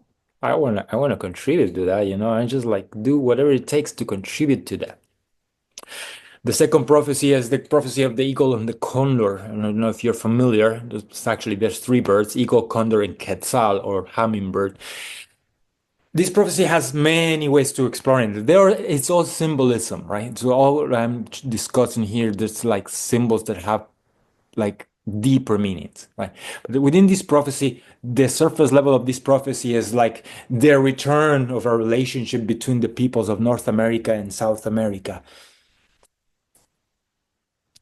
Another level is like the ego representing masculine energy, the mind representing like a structure and industriousness, and representing a male energy. Will fly again together with the condor representing female energy, intuition, receptiveness, openness. And then the hummingbird, that key piece, within in shamanism, the hummingbird has a very special meaning. Hummingbird is a connector between worlds, and it's the vibration of joy. Yeah. And then like so the hummingbird is the catalyst, or like the connector between. So, and here's the other part of this: the eagle, representing the mind, the condor represents the gut, you know and then the hummingbird, or like the quetzal, represents the heart. So when these two come together within the heart, that's called coherence. So that speak of a time where coherence is gonna like be like a return to the return of high consciousness to this planet. And that prophecy also ends in the same way. When this time comes, a golden era for humanity.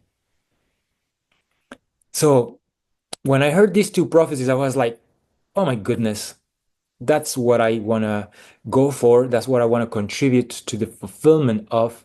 And so now, if you ask me, what's your mission? Well, and what's your purpose? My purpose is to contribute to the expansion of human consciousness. That's it. Simple. No more words. I mean every single word. Like I really carefully chose every word to contribute to the expansion of human consciousness. How? By being me, to the fullest of my abilities, to bringing my talents, my gifts to the fullest of my abilities, like, and to enjoying the ride. It's like there's nothing else. Like it really, this is part, of the male aspect of creation, which is like driven, which is like focus, which is like structure, which is like that, you know. When we get just into that way, it's like it gets in the way actually, because like there's like I've been there, like I'm very male oriented, so I'm just like I need these kind of things. But then when I get too like that, then things don't happen. It's get too stiff. So the other aspect of the female, receptive, intuitive, flowing, allowing, have to also be there. And then that way it's just like, yeah, I'm just contributing so to the expansion of human consciousness by being here and doing this. So these two prophecies for me, they're happening right now, right here with all of us. So the fulfillment is happening. I'm just so happy that I'm just like I'm on purpose. So thank you. I want to thank you for being an answer to my prayers, and yeah, just to contribute also to this mission of mine. Thank you. So now these empowering archetypes.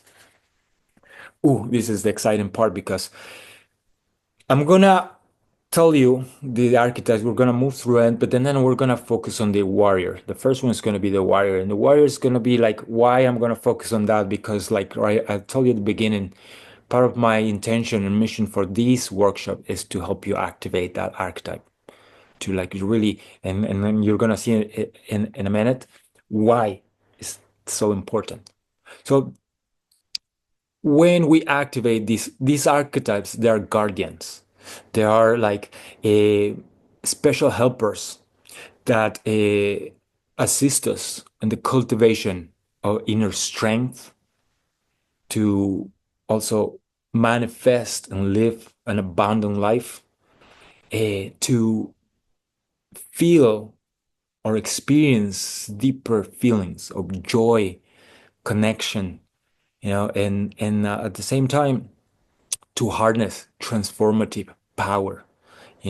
At this stage of the journey is about aligning with the highest self and fully stepping into your full potential.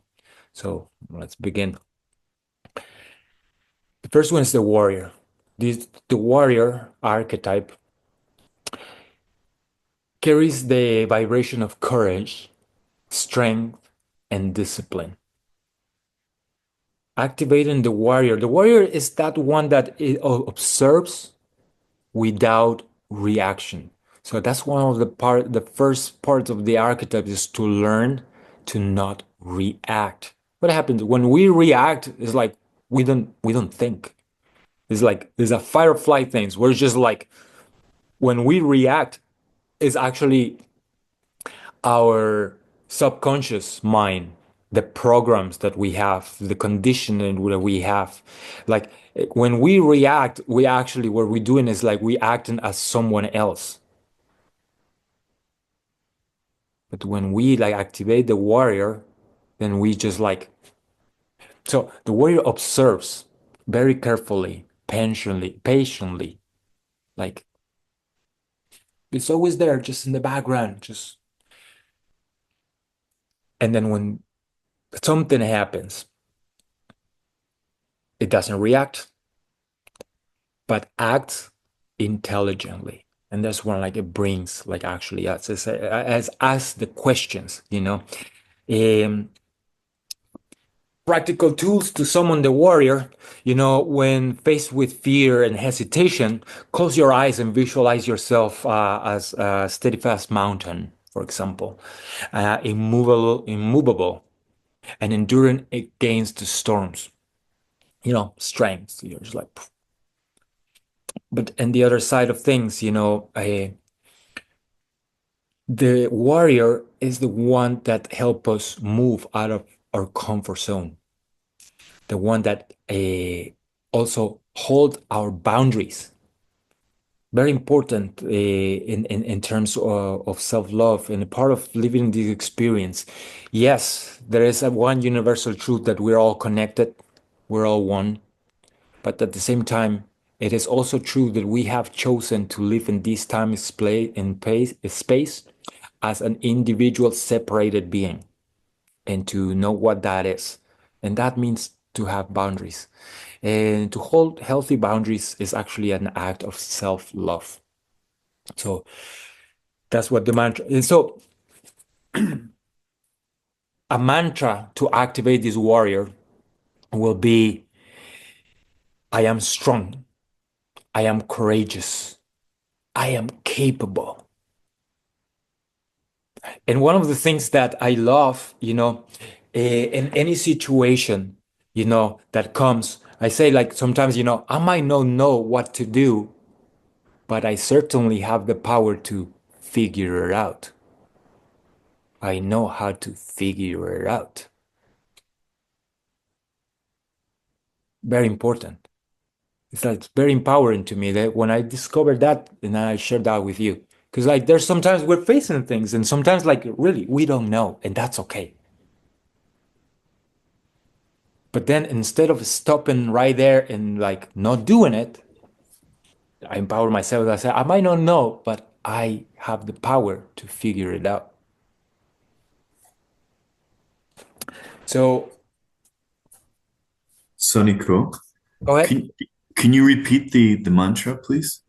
The mantra is will be, so as an example is I'm strong, I am courageous, I am capable. Okay, thank you. You're welcome. So one practice that you can do to like embody, like really embody the warrior is like you stand tall, with shoulders back, relax, feet firmly planted on the ground, and breathe deeply. Breathe deeply, connect, and the warrior's posture communicates confidence and strength in your body and mind. So one of those things that you're probably familiar with that, but just as they call it the Wonder Woman stand or the Superman stand, So when you stand, with your like feet, like the way I describe it, but you put your hands and your like hip and your what do you call it here? Yeah, hips. And just practice that, It's just like as you do that, you can do it up and like with your eyes open. But if you were to hold that stand like for a minute or two, it will help you like bring your energy up. That's one of those tricks that speakers they do, like just to go on and speak out, like uh, just to go out on stages. I'm a performer. Sometimes like I had to do things like that. It's just like when I don't have support. Yeah, like in my last speaking engagement, I actually have Acacia there to help me just move, and it's just like it was so awesome to have that assistance just to go out. But sometimes I don't have someone who helps me with that, and then I go in like Superman pose, and then just take on the stage. Yeah. So an application of the archetype of the warrior, is to identify areas in your life where fear and procrastination hold you back. And whether it's pursuing a goal or resolving a conflict or taking a leap of faith, then it's when you call upon the warrior to guide you through this issue, this challenge, this opportunity. Careful with the words you use. Sometimes I don't call them problems anymore or like issues. I rather to call them challenges or opportunities, and to move through them with determination and discipline. So, any questions about these archetypes? All right. So moving through, the next archetype is the merchant. The merchant represents the balance between material success, creativity, and ethical exchange. This energy reminds us of that abundance that is not just accumulating, material wealth, but about sharing and circulating resources in alignment with our values. So the merchant is very important because one of the things, especially, I'm still in training, especially I'm, attaining like a certain, I was telling you 9 levels, in this path of the Qhapaq Ñan. So, and I'm moving through them, still in training with my teachers. And one of the things that he shared with me in my last training was just like last Wednesday. It was very profound. And is this the thing is like when you have the ability to create your reality in the material world in the way that you want. And then this is, full disclosure, like that's been like something in my path has been like a bit of a of the lesson of the challenge for that I needed to move through, like just moving through, like learning to create that. But it was just very powerful in transcendental. Like, so like because when you create your reality, you're at ease in that realm, uh, coming and creating your life within these realms of invisible realms and then this magical mind and getting others to support you is very easy because we were in this realm that we live. It's just like very a material focused. So whenever like others like get to see that you're good there, and then it's like they just they will back you up, in that sense. Uh, so this archetype you know, to be practical about it, like you picture yourself surrounded by abundant energy. One of the things about the merchant is like it's very resourceful because like part of the merchant and this like I was telling you, one of the laws of the universe is every vibration that you put out, it returns to you. So one of the beautiful in practical aspects of the merchant is the ability to negotiate with spirit, because like there is an exchange of energy with spirit, with the helpers, with the other co-creators that are in the higher realms, and as well with the people around us. So the merchant has this capacity to negotiate and always to seek a win-win situation. That's the key about it, like just to have a very clean intent and like seeking a win-win situation. If you win, I win. If I win, you win. So whether it's in the form of opportunities, relationships, or material resources, imagine this abundance flowing in and out, sustaining you and benefiting others. Another key, right? Creating something through this archetype, whether a project, idea, or offering that aligns with your personal values and contributes to greater good, is another way to activate this archetype. So it's like, yeah, it's always on the go. Let me ask you at this time, how do you see yourself embodying this archetype currently in your life? Like very briefly, like let's begin with Acacia.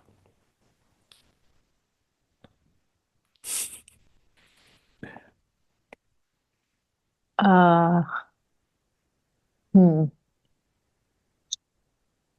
The, I always love a win-win situation for all my friends and family. Just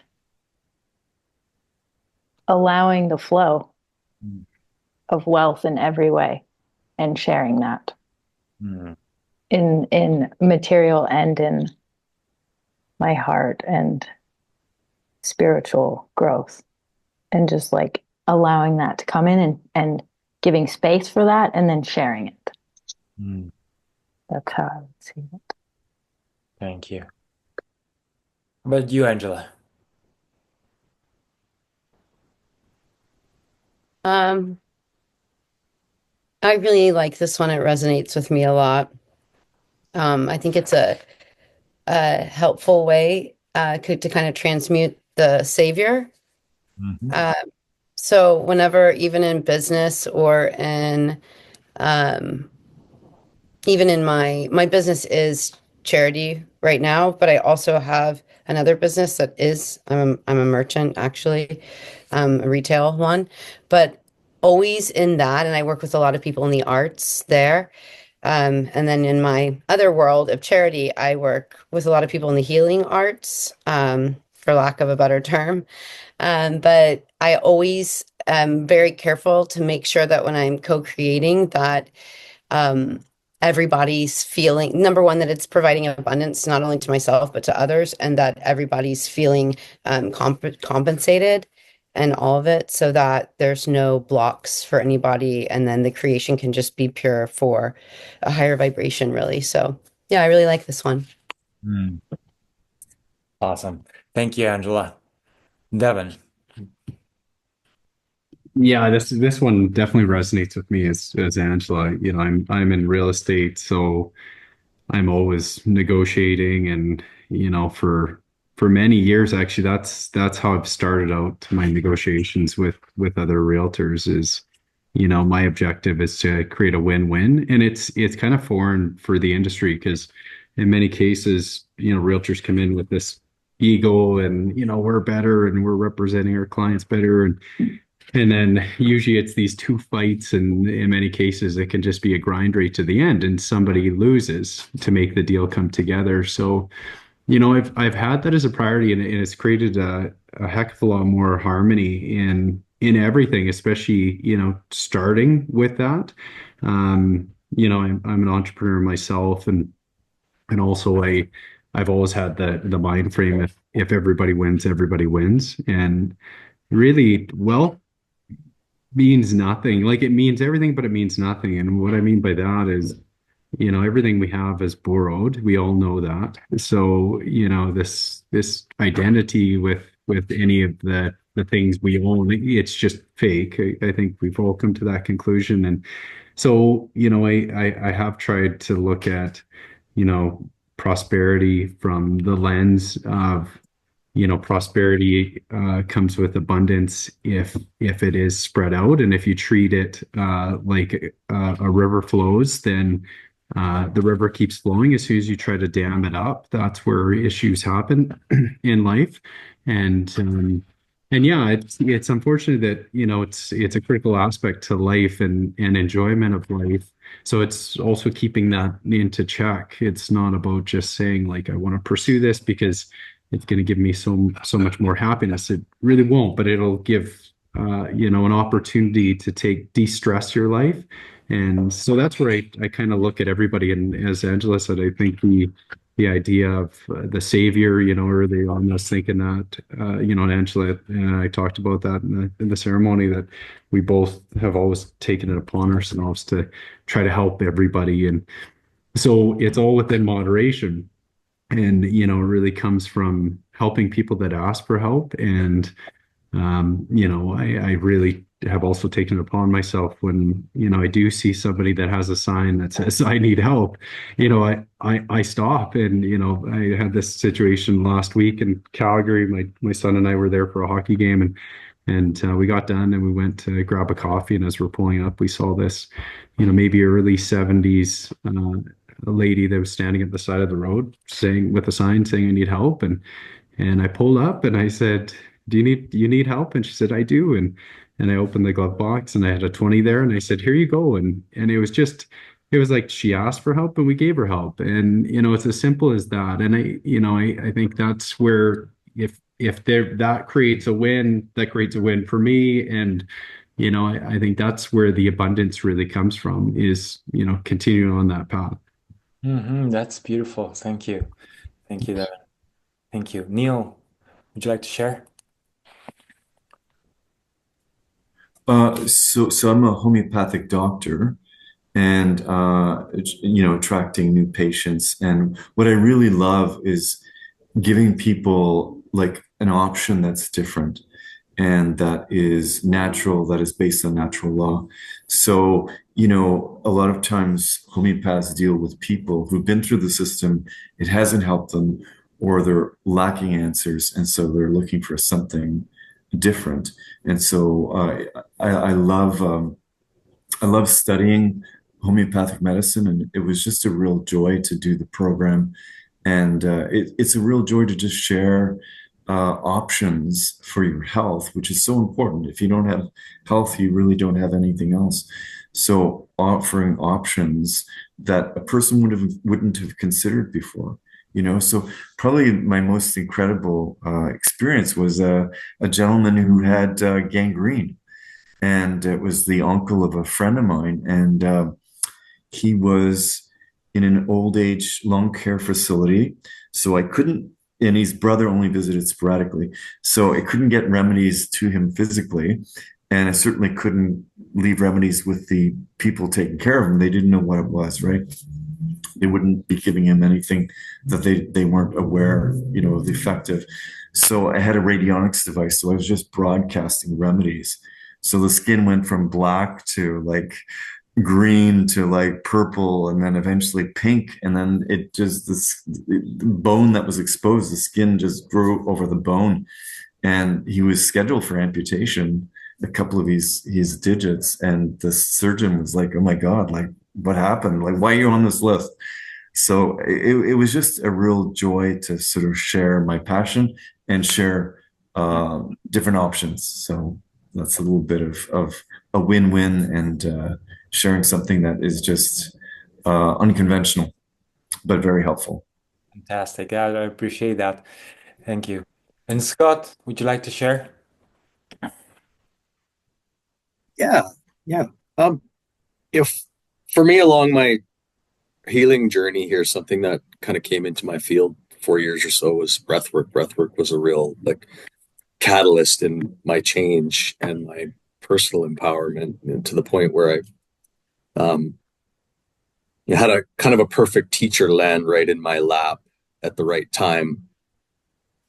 And I ended up studying under him for a year in a really intensive program of like self growth and learning the ability to teach some of these things that I've been using myself. And here we are about 3 years later, where I'm now within his container supporting a group of 12 students that are undertaking that program, the latest version of that program, which has evolved a lot. And it's a beautiful opportunity to share something that I'm passionate about and help these people anchor in these techniques and these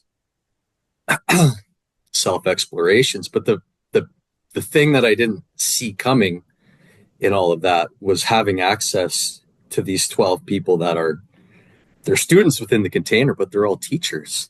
And I get to go to these biweekly calls and these in-person intensive retreats with these folks. I get to share, but I get to receive. And it's like this panel in front of me of 12 people from all different walks of life that are broadcasting back to me everything that they've learned. And it's like the exchange is so much more than what I thought was me just giving what I knew. I receive so much back from my small individual contributions. And it's just been a beautiful example of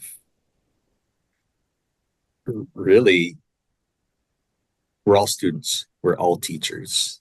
And by sharing, it really opens up the opportunity for us to receive back, like 100-fold what everybody else has. Thank you, Scott. Yeah, it's very important. And as I hear all of you guys, thank you for your shares and being like that, open and vulnerable like that. Uh, to me, what I see, in reality too, the common denominator on this, is when I help others, I'm helping myself. There's this beauty, like the beauty of win-win, when it's like really, I'm able to do this in a way that is, that comes from the right place, right? Not from the savior, not from the lower levels, victim or executioner, but just coming from like the merchant and the warrior. And then these other two that we're about to have, but the mantra for activating the merchant is like, I am a channel for creativity and abundance. Yeah, I am a channel for creativity and abundance. My work serves the highest good.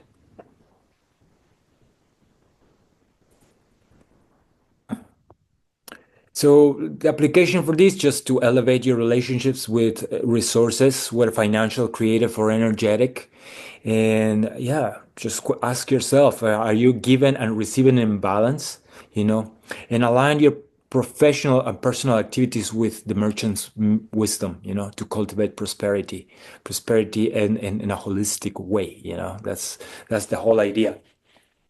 The next archetype, I love this one because it's just like it's big part of the identity of like the shaman in so many ways. But the shaman, that's the thing. The shaman, it's got these four archetypes like activated fully. Like we're gonna be closing in there, but the priest or priestess, the vibration of this archetype is intuition and sacred connection. The priestess archetype is the one that turns an ordinary event into an extraordinary one. By creating a bridge between the material and the spiritual worlds, guiding us to connect with our inner wisdom and the divine. This archetype teaches us to honor the sacredness in everything in our lives and the mundane too, to connect to that divinity, like elevates everything, by creating rituals and practices that deepen our spiritual awareness. Because as I was mentioning to you, like to me, when I connected with this truth, that I'm not a human trying to have a spiritual experience, but the opposite, that I'm actually spirit learning to have a human experience, everything transcend and turn around, because so practices for this archetype is design a daily ritual, super highly encouraged, something that I have started and also let go of different rituals in my life, because sometimes I've been very very like strict with myself in some ways, and it's just as I loosen up and learn to be like more gentle and loving with myself, I just kept ones that are more like easy to keep, and that are powerful, such as I pray over my food every time. Like I learned Reiki, so it's just like that's the only time that I practice Reiki, because I'm not a Reiki practitioner. I don't perform Reiki on people or like anything like that. But my food, every time I'm gonna eat, I turn that event that is ordinary into an extraordinary one by giving thanks to Mother Earth for everything it provides, for giving thanks for the co-creation, just the life that I have and I bless my food. That's like that the quality of the priestesses has the ability to bless or to keep blessings. The moment that you start like, and then that's the most beautiful thing that I love blessing, because like as you give, it returns, right? So and you can have rituals such as like lighting a candle, like just when you meditate, just like fire is a connection, is a symbol, that acknowledges to spirit. It's actually, and actually literally is the same energy as the sun. So it's like fire is the presence of the sun here on earth, not just as the light and the heat that comes from far and travels here. Fire is the energy of the sun right here. So this is like, it's a beautiful connection. And then journaling and writing your intentions. Another discipline that I like to share with you is like every day, at the end of the day, write down 3 happy memories. The more you keep that in your life, the more you're gonna train your body, your biology, and your mind to tune in to the blessings of life, to see the positive, to see the goodness that is always there. Sometimes it might not be like an extraordinary things that happen, but just the fact that you acknowledge that the blessing of the day was the rays of the sun in your face, or the song of a bird that you just like you were able to catch because you are tuning in and aware. That's something beautiful. The you know, and also spend time in silence. That's just like an intuitive listening, just to learning to like uh, train your intuition. Open your intuitions. Just spend time in silence, listening to your inner voice. Very important. Or the subtle messages of the universe. I would say prayer and meditation are 2 parts of the same coin. Prayer is to speak to the divinity, to God, to the great spirit, to the source. And meditation is to listen to what the source, God, Hey, creates. we're gonna go to the grocery store to get Ellie a gift card and grab a few things. Am I gonna stay here? Oh, we got someone. Please mute She's your tired. mute your no, where are you guys? Someone's dropping Sorry, Soniko. It's just me. I'm just switching. I gotta drive it around. So keep going. Okay. All right. Thank you. Thank you for letting me know. I'm just gonna So the mantra for this one is I honor the sacred within and around me. I trust my intuition as a guiding force. And I said again, I honor the sacred within and around me. And I trust my intuition as a guiding force. Practicing these mantras, like especially when you activate these ones. Now, you just work on very, very quick and very fast, just like through these ones, because they're really, when you are especially in training, when you want to take these kind of things to other levels, of course, like you need time, you need patience, you need to move through these things. But, the application for this is like to seek to bring the energy to the sacred into everyday life, whether it's through gratitude, through mindfulness, or spiritual practices. The priestess help you to live in alignment with your highest truth. And the last one, the last archetype, the wizard or the magician, is the essence of this one is transformation and manifestation. Like the magician is the one that actually creates his or her reality at will. Like getting to that level, actually, you activate the magician when the first three archetypes are activated fully. Then is when the magician start to coming in. The magician represents the art of transformation and conscious creation.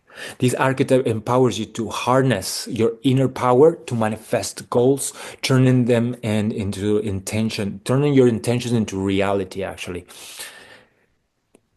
Yeah, just like practical uses and embodiment of the magician through alchemy of thought. That's huge, huge. Because when you face by limiting beliefs, when you past and consciously frame them into empowering ones, some situation happens, and that's the big difference. Thing, some situation happens, and you're looking for a lower level. The victim, I always say. When you look at things through a lower level, it's like looking things through a hole in a wall. It's very limited what you can see, and thereby like the options, the solutions, it's limited or none. But the higher you go in consciousness and you look through that lens, the hole gets bigger and bigger and bigger until perhaps like it becomes a window, until and the higher you go, perhaps you get to get rid of the wall all of itself. And that's the magician. There's no walls anymore. And this is the goal. This is the goal to at the end. It's just like in this path of self-realization is to get to acknowledge that you are a magician, but a magician in training, perhaps. The affirmation to activate this is like I am the creator of my reality, and I aligned with the energy of transformation and possibility. I am the creator of my reality. I aligned with the energy of transformation and possibility. And the application is to use the energy of the wizard to tackle the areas in your life where change or growth is needed. To channel these archetypes, a creative power is to align with actions with your vision. Align your actions with your vision is that's coherence. It's when you let that vision to pull you through it. Now, Soniko, sorry, what was the last part of the mantra? I had to take a quick bio break. So I align with. Yeah, so it's I am the creator of my own reality, right? Yeah. I align with the energy of transformation and possibility. Okay, thank you very much. You're very welcome. So you're gonna have the recording of this. Like I'm gonna make it available to you. Thank you. Super appreciate it. You guys are here. Like I say, this is the first time I'm actually running this workshop this way. And I really just wanted to like add as much, like I hope you guys are not overwhelmed with so many ideas and concepts. I really hope that you don't really just also trying to like go in and just like just being able to offer the nectar of what this has been for me and this realization. Remember my journey to that mountain, and I'm facing those fears and I'm facing those limitations, but then overcoming them to then later to be able there. Then, I didn't, back then I didn't know, but I was activating the warrior archetype. And that was the beginning to like activate the next ones, to activate the merchant, to activate the priest, to activate the magician within me. So moving back forward, another affirmation that I want to share with you, it's like, I am the creator of my destiny. I walk the sacred path with courage, wisdom, and love. I am empowered, aligned, and ready to step fully into my highest self. This one here is it's a good one. You know what happens with affirmations? If you repeat affirmations without tuning into the vibration of the words, understanding the words that you're saying, and then also like finding ways to like line up with your core beliefs, then affirmations mean nothing. So the power of affirmations, but then there's also something magical. The more you do it, the more you like starting to like convince your biology to believe it. So that's why it's beautiful. Affirmations, I love it's working like, because words are symbols. Remember, like all these work is symbols. Now to sustain the journey, like continue using tools. Now and then we're gonna talk about tools and very briefly, because we're almost just on time. It's been 3 hours. Thank you for sticking with me all this time and just coming along this journey. I hope you guys are enjoying and getting something good out of it. But then to embody these archetypes, the warrior, first and foremost, very briefly, because that's another big subject, is like create a sacred space in your house. Really, it's like it's going to be the beginning of like transmuting and creating a space. Like give yourself an altar. If you don't know what that is, or like I recommend just a beautiful piece of cloth, put it in a place that usually an altar is a place that like kind of is useless in your house, but you make it useful. Like a place, a corner or something, just where there's a table or something like that. There's just, you go and put like a beautiful cloth, and then in that cloth you put things that mean to you something, like symbols that mean to you something. An altar is also a place where you can hang out with spirits. That's where you establish relationships with them. And then in this case, with these archetypes, one of the first objects that I want to encourage you to put there to activate and start working with the warrior archetype, a knife. Put on a knife or an arrowhead or spear or a sword. But a knife, easy to do. Just go to your local store, or like, just go where you like and get yourself a knife, and then consecrate that knife to this practice. Later on, just like if you continue like journeying with me and learning, of course there's like more like things that I can give you just to like really dial in these practices. But you put a knife there, and then that's like that sacred space is acknowledging your own life creation. So by putting a symbol there that says like, here, this is my intention to activate this archetype. So I'm putting a knife there. It's like now, like that archetype now is part of your life creation. You created it, you give it life, and now it's with you in the symbolic realms, which is like that's 90% of your where you're creating from, it comes from that realm. So by doing that action, and that's an action that that's utilizing the other archetypes that I'm telling you, the merchant, the priest and the magician.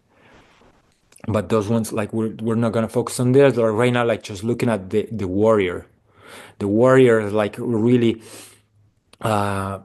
what we're gonna do is like with this warrior is just commit yourself to a practice of 21 days. at 21 days where like, you know, you will repeat this affirmation, like in the morning, you know, and at night, this affirmation of the warrior. Um, the warrior affirmation, you know, I'm a channel, no, this I was like, the warrior affirmation, I'm strong, I'm courageous, I am capable. You know, is that and say like, and you do it like this. You say, I, or me, or I, Soniko Waira, here, now, I activate the warrior archetype within myself. And then it's like, I am strong, I am courageous, I am capable. That's a decree. So you're decreeing, you're like, a decree is like, is utilizing the power of your speech to create. Of course, beyond that, when you open sacred space, when you are like actually initiated, when you're like placing all these other things, which is like part of the journey of the shaman, or like, you know, the journey of this like wise human. A shaman, that's what it means, shaman, wise human. So don't let that word scare you or like intimidate you that, oh, I don't want to. And then you can attain that just for your own self development. You don't like need to be like, oh, then I'm just gonna be, you know, like serving ayahuasca or you know, just serving people, like taking patients, or like, if that's your call, well, go for it. But if it doesn't, like if it's just like for you just to become the best human you can be, then you can also walk on that path. I'm telling you, you don't need anybody's permission to really do it, but actually do it right. Because nowadays, one of the things that are happening, you know, there are many people that will go, you know, like and spend like 3 weeks in the Amazon, come back with a liter of ayahuasca in their bag, and then they're shamans, and they're serving, and they're serving medicine, and I mean, there's no right, there's no wrong, there's not a judgment. This right now is just like, for me, it's just spitting like this is something that is happening, and there's no right, there's no wrong, there's a lesson from all of it, you know. They are gonna have their own lesson by choosing to do that. The people to go to them also will have their own lesson because they attracted them to go and to do that. But if you're walking in a path of integrity, if you are really truly in a path of service and you're like that, then you're gonna do it the right way, you know, and you're gonna take the time to just do what you need to do. You're gonna like, you know, practice. It's the same as any of the arts, you know. That's why I call it shamanic arts. Any of the arts, you know, as a musician, you know, you hear a song that take me 3 minutes, but for me to play the way I did, it has taken me half of my life. So there, Acacia, she's a dancer, you know, like there, I see her dancing, like she makes moves that it looks so easy, you know, what she does. It looks easy, but if I try myself, there's no way I can do it. For her to do that, it took her a lifetime as well, to just like of commitment, discipline. The same goes with becoming like in the indigenous world. You're not acknowledged as a shaman. Like it's minimum a path of 30 years to just get to be acknowledged as someone who can wield that power and serve the community, like within the traditional traditions. But at the same time, we are living in times where like things are moving fast. Like right now, like there are ways to just like, you know, of quantum jumps that you can give, and those are like the when I say to you, you know, in 2 decades I've been and doing some crazy experiences. I've been like going met some crazy people, crazy good people, to learn to just to cultivate this path for myself. Those are quantum jumps. And then super thankful that you stick with me for this long and your patience. And I hope that I really hope that like what I've shared with you, like it will serve you for the rest of your life. And I just want to ask you permission for something for very quick. I wanna like extend an offer to you. So Do I have your permission? I want to take a few more minutes just to extend an offer. So thank you. Thanks, Devin. Like I am putting together a journey to Ecuador that is going to be in March. It's going to be a 7 days like intensive to activate the warrior archetype. This warrior archetype, the warrior also, another thing that he mentioned, is not about the art of war. It's not about fighting, and the spiritual meaning of the warrior is the one who prepare himself or herself to serve and help the ones that cannot help themselves. Mainly children and elder, because everybody else, unless you have a disability, you are capable to also walk on this path and become a warrior in service of your community. But so what happens in this? Like this is another journey. It's a longer container. Like within this school of the visionary time that I'm telling you, like I have crafted these journeys with the intention to like take you from point A, from where you are to where you want to be. My main role all along is just to be, first and foremost, a cheerleader to you. Like it's just really, I'll be your cheerleader. We're cheering you up. Second, I'll be a coach, because I'll be there, and just like if you're like, you say you're gonna do something, you're not doing it, I'll be there, just like telling you, hey, why you're not doing it, and just getting you, motivating you all along. And then third is like sharing with you like different ideas and concepts that I gather along my path, so then can be your tools. Can give them a try. If you try them and it works for you, they're your tools, not mine anymore. And that's how shamanism works. It's all about like it's a transference. That's why it's like shamanism is a very alive spiritual path, or like a life path of self-realization, because it's not written up in a book. Even though nowadays it's very beautiful. Also, like I've been loving just to like put things in and just to see them coming like beyond the way my ability to just express like this. Like put them in words and like, oh my God, this looks good. But this is like 4 weeks, 5 weeks in total. 4 weeks of training. There are like 4 weeks online training, doing exactly what we're doing here, but we like gathering like once a week. So 4 meetings that we're gonna have, or like around this time, 3 hours, 2 hours, 3 hours, that we meet, where I will transfer you the ideas that and the concepts that you need to prepare yourself for this journey.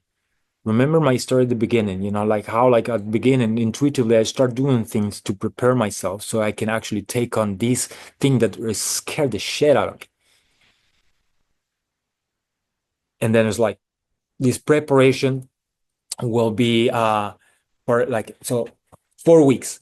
And then the last week we will gather in Ecuador. And then the whole idea is now what's going to happen in Ecuador?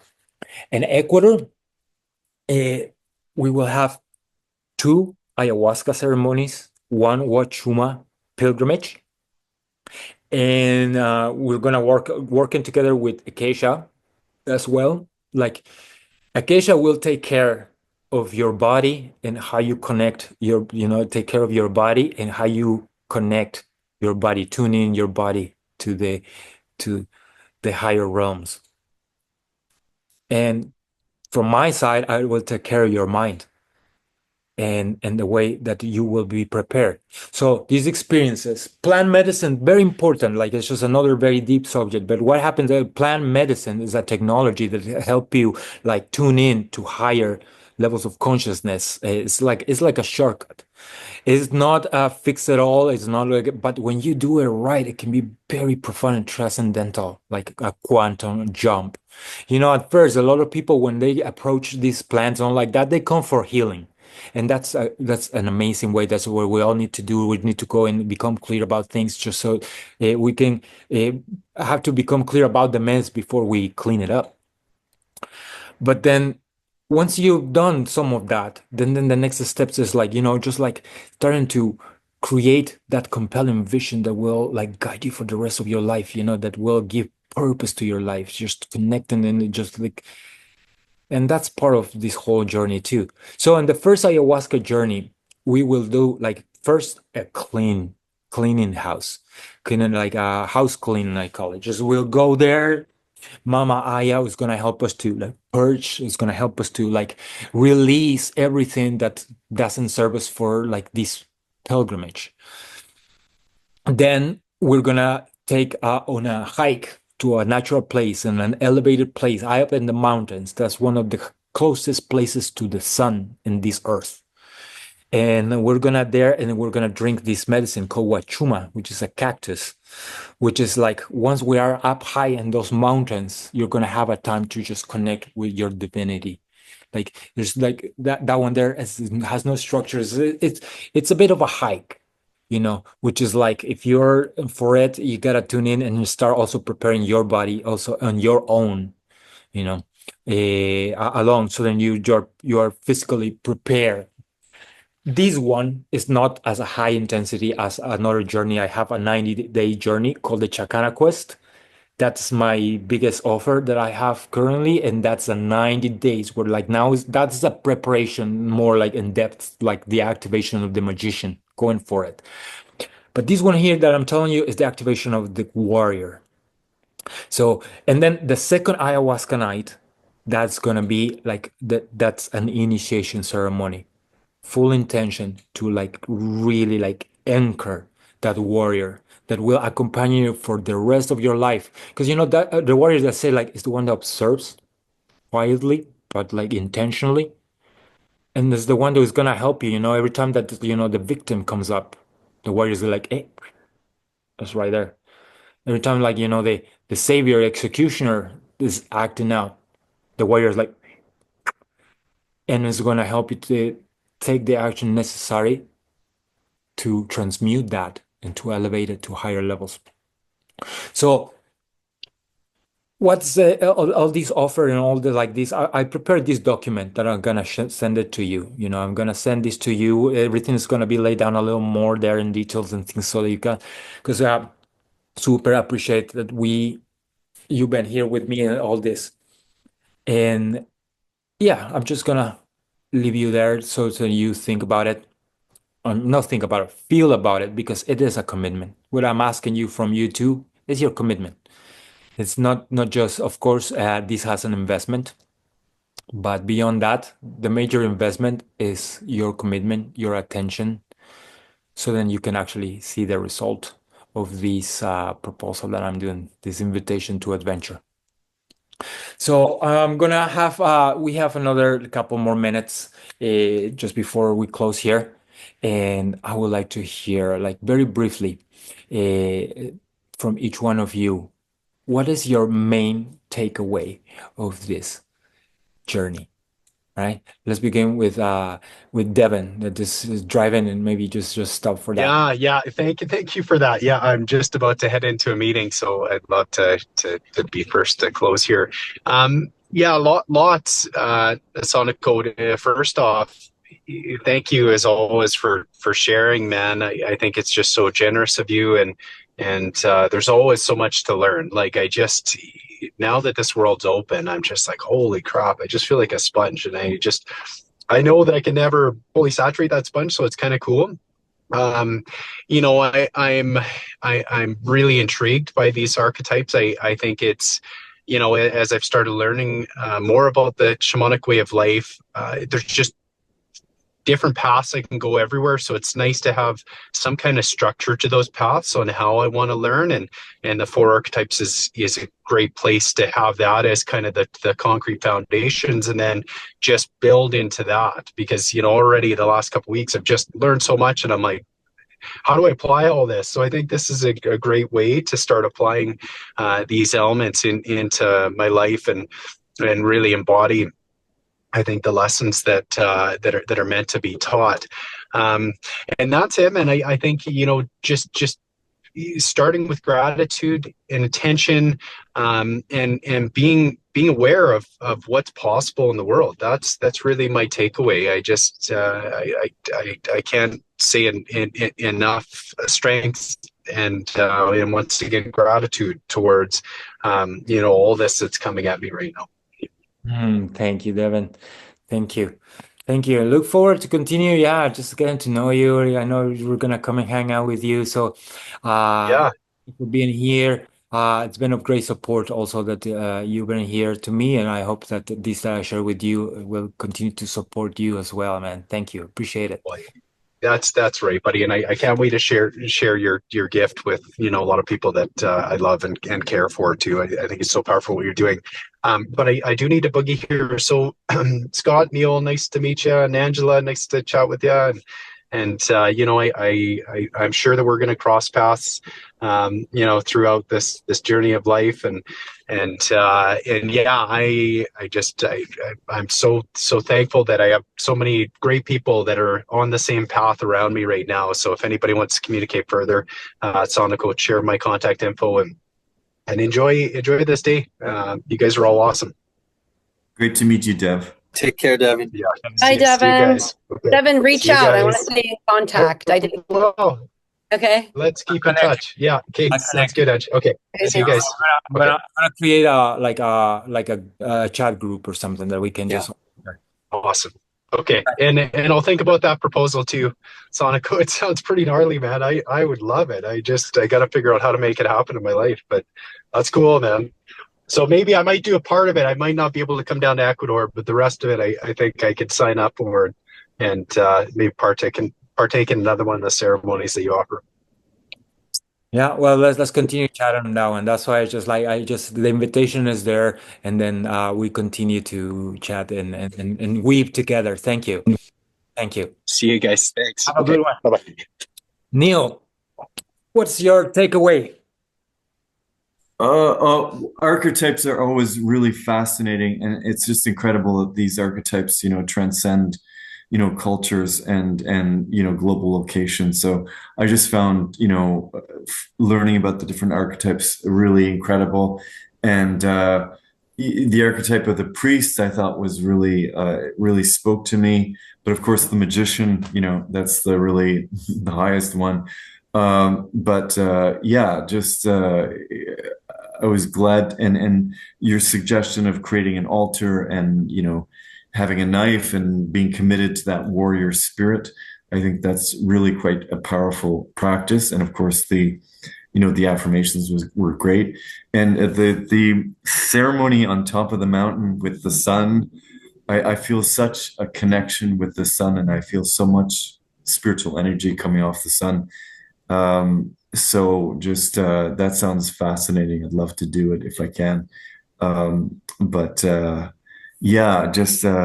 much in my life I felt lost, and it's great. It's important to have a vision of where you want to go and what the meaning of your life is, and what you want to accomplish on this earth plane, So so there were many different takeaways from what we talked about. So thank you for sharing. And thank you everyone else for sharing as well. Thank you, Neil, for being here too. Thank you. I super appreciate it. I know we connected through FLFE, and it was nice to actually identify that, it's you, and then to put a face to the name. Thank you for being here, for your support, and it's just now you're part of my tribe. And just in any way we will continue to weave things, and then whenever the time is it's meant, you will be there sitting under the sun in the highest mountains. Thank you. Yeah, Scott, what's your takeaway?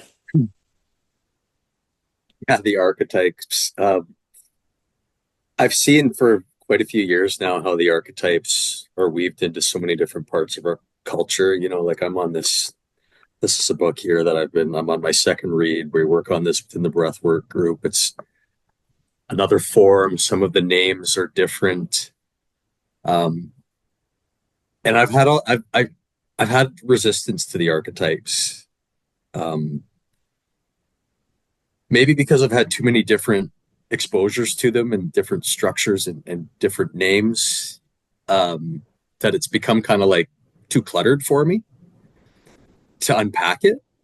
But at the same time, as I read this book again for the second time, things lock in a little bit more, I see how they play into my life, and how it's obviously it's more than just some fictional, creation.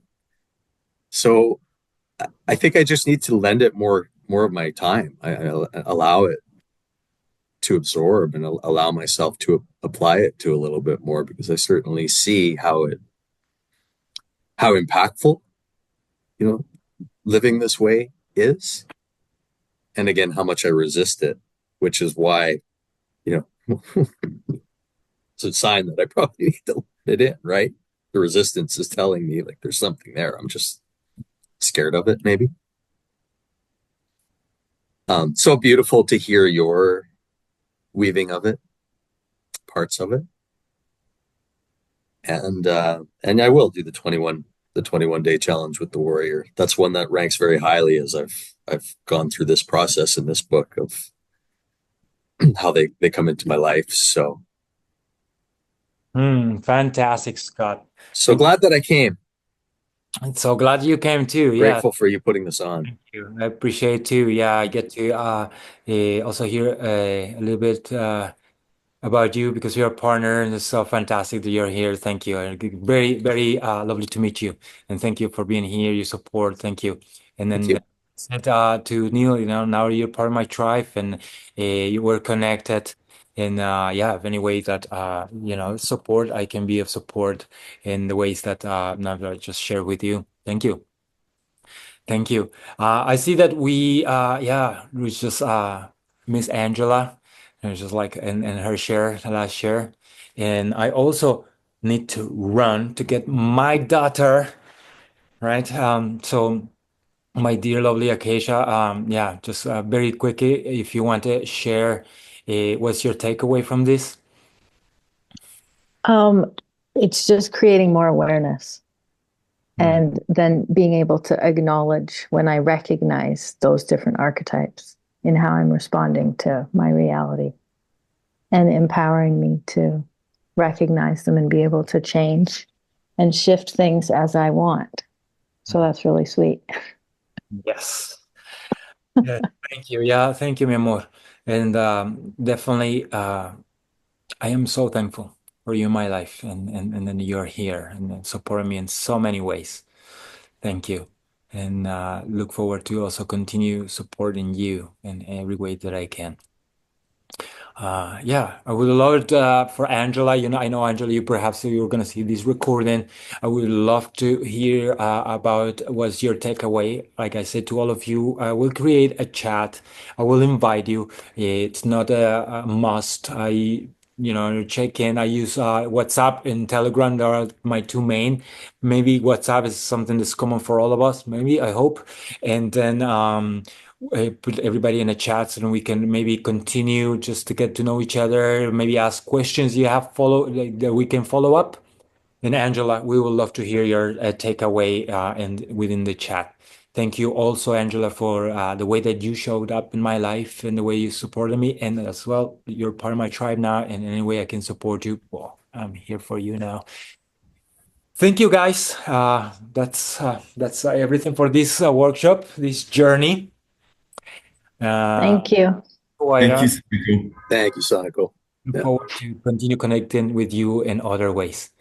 Have a lovely day and a happy journey. Be excited what's coming now.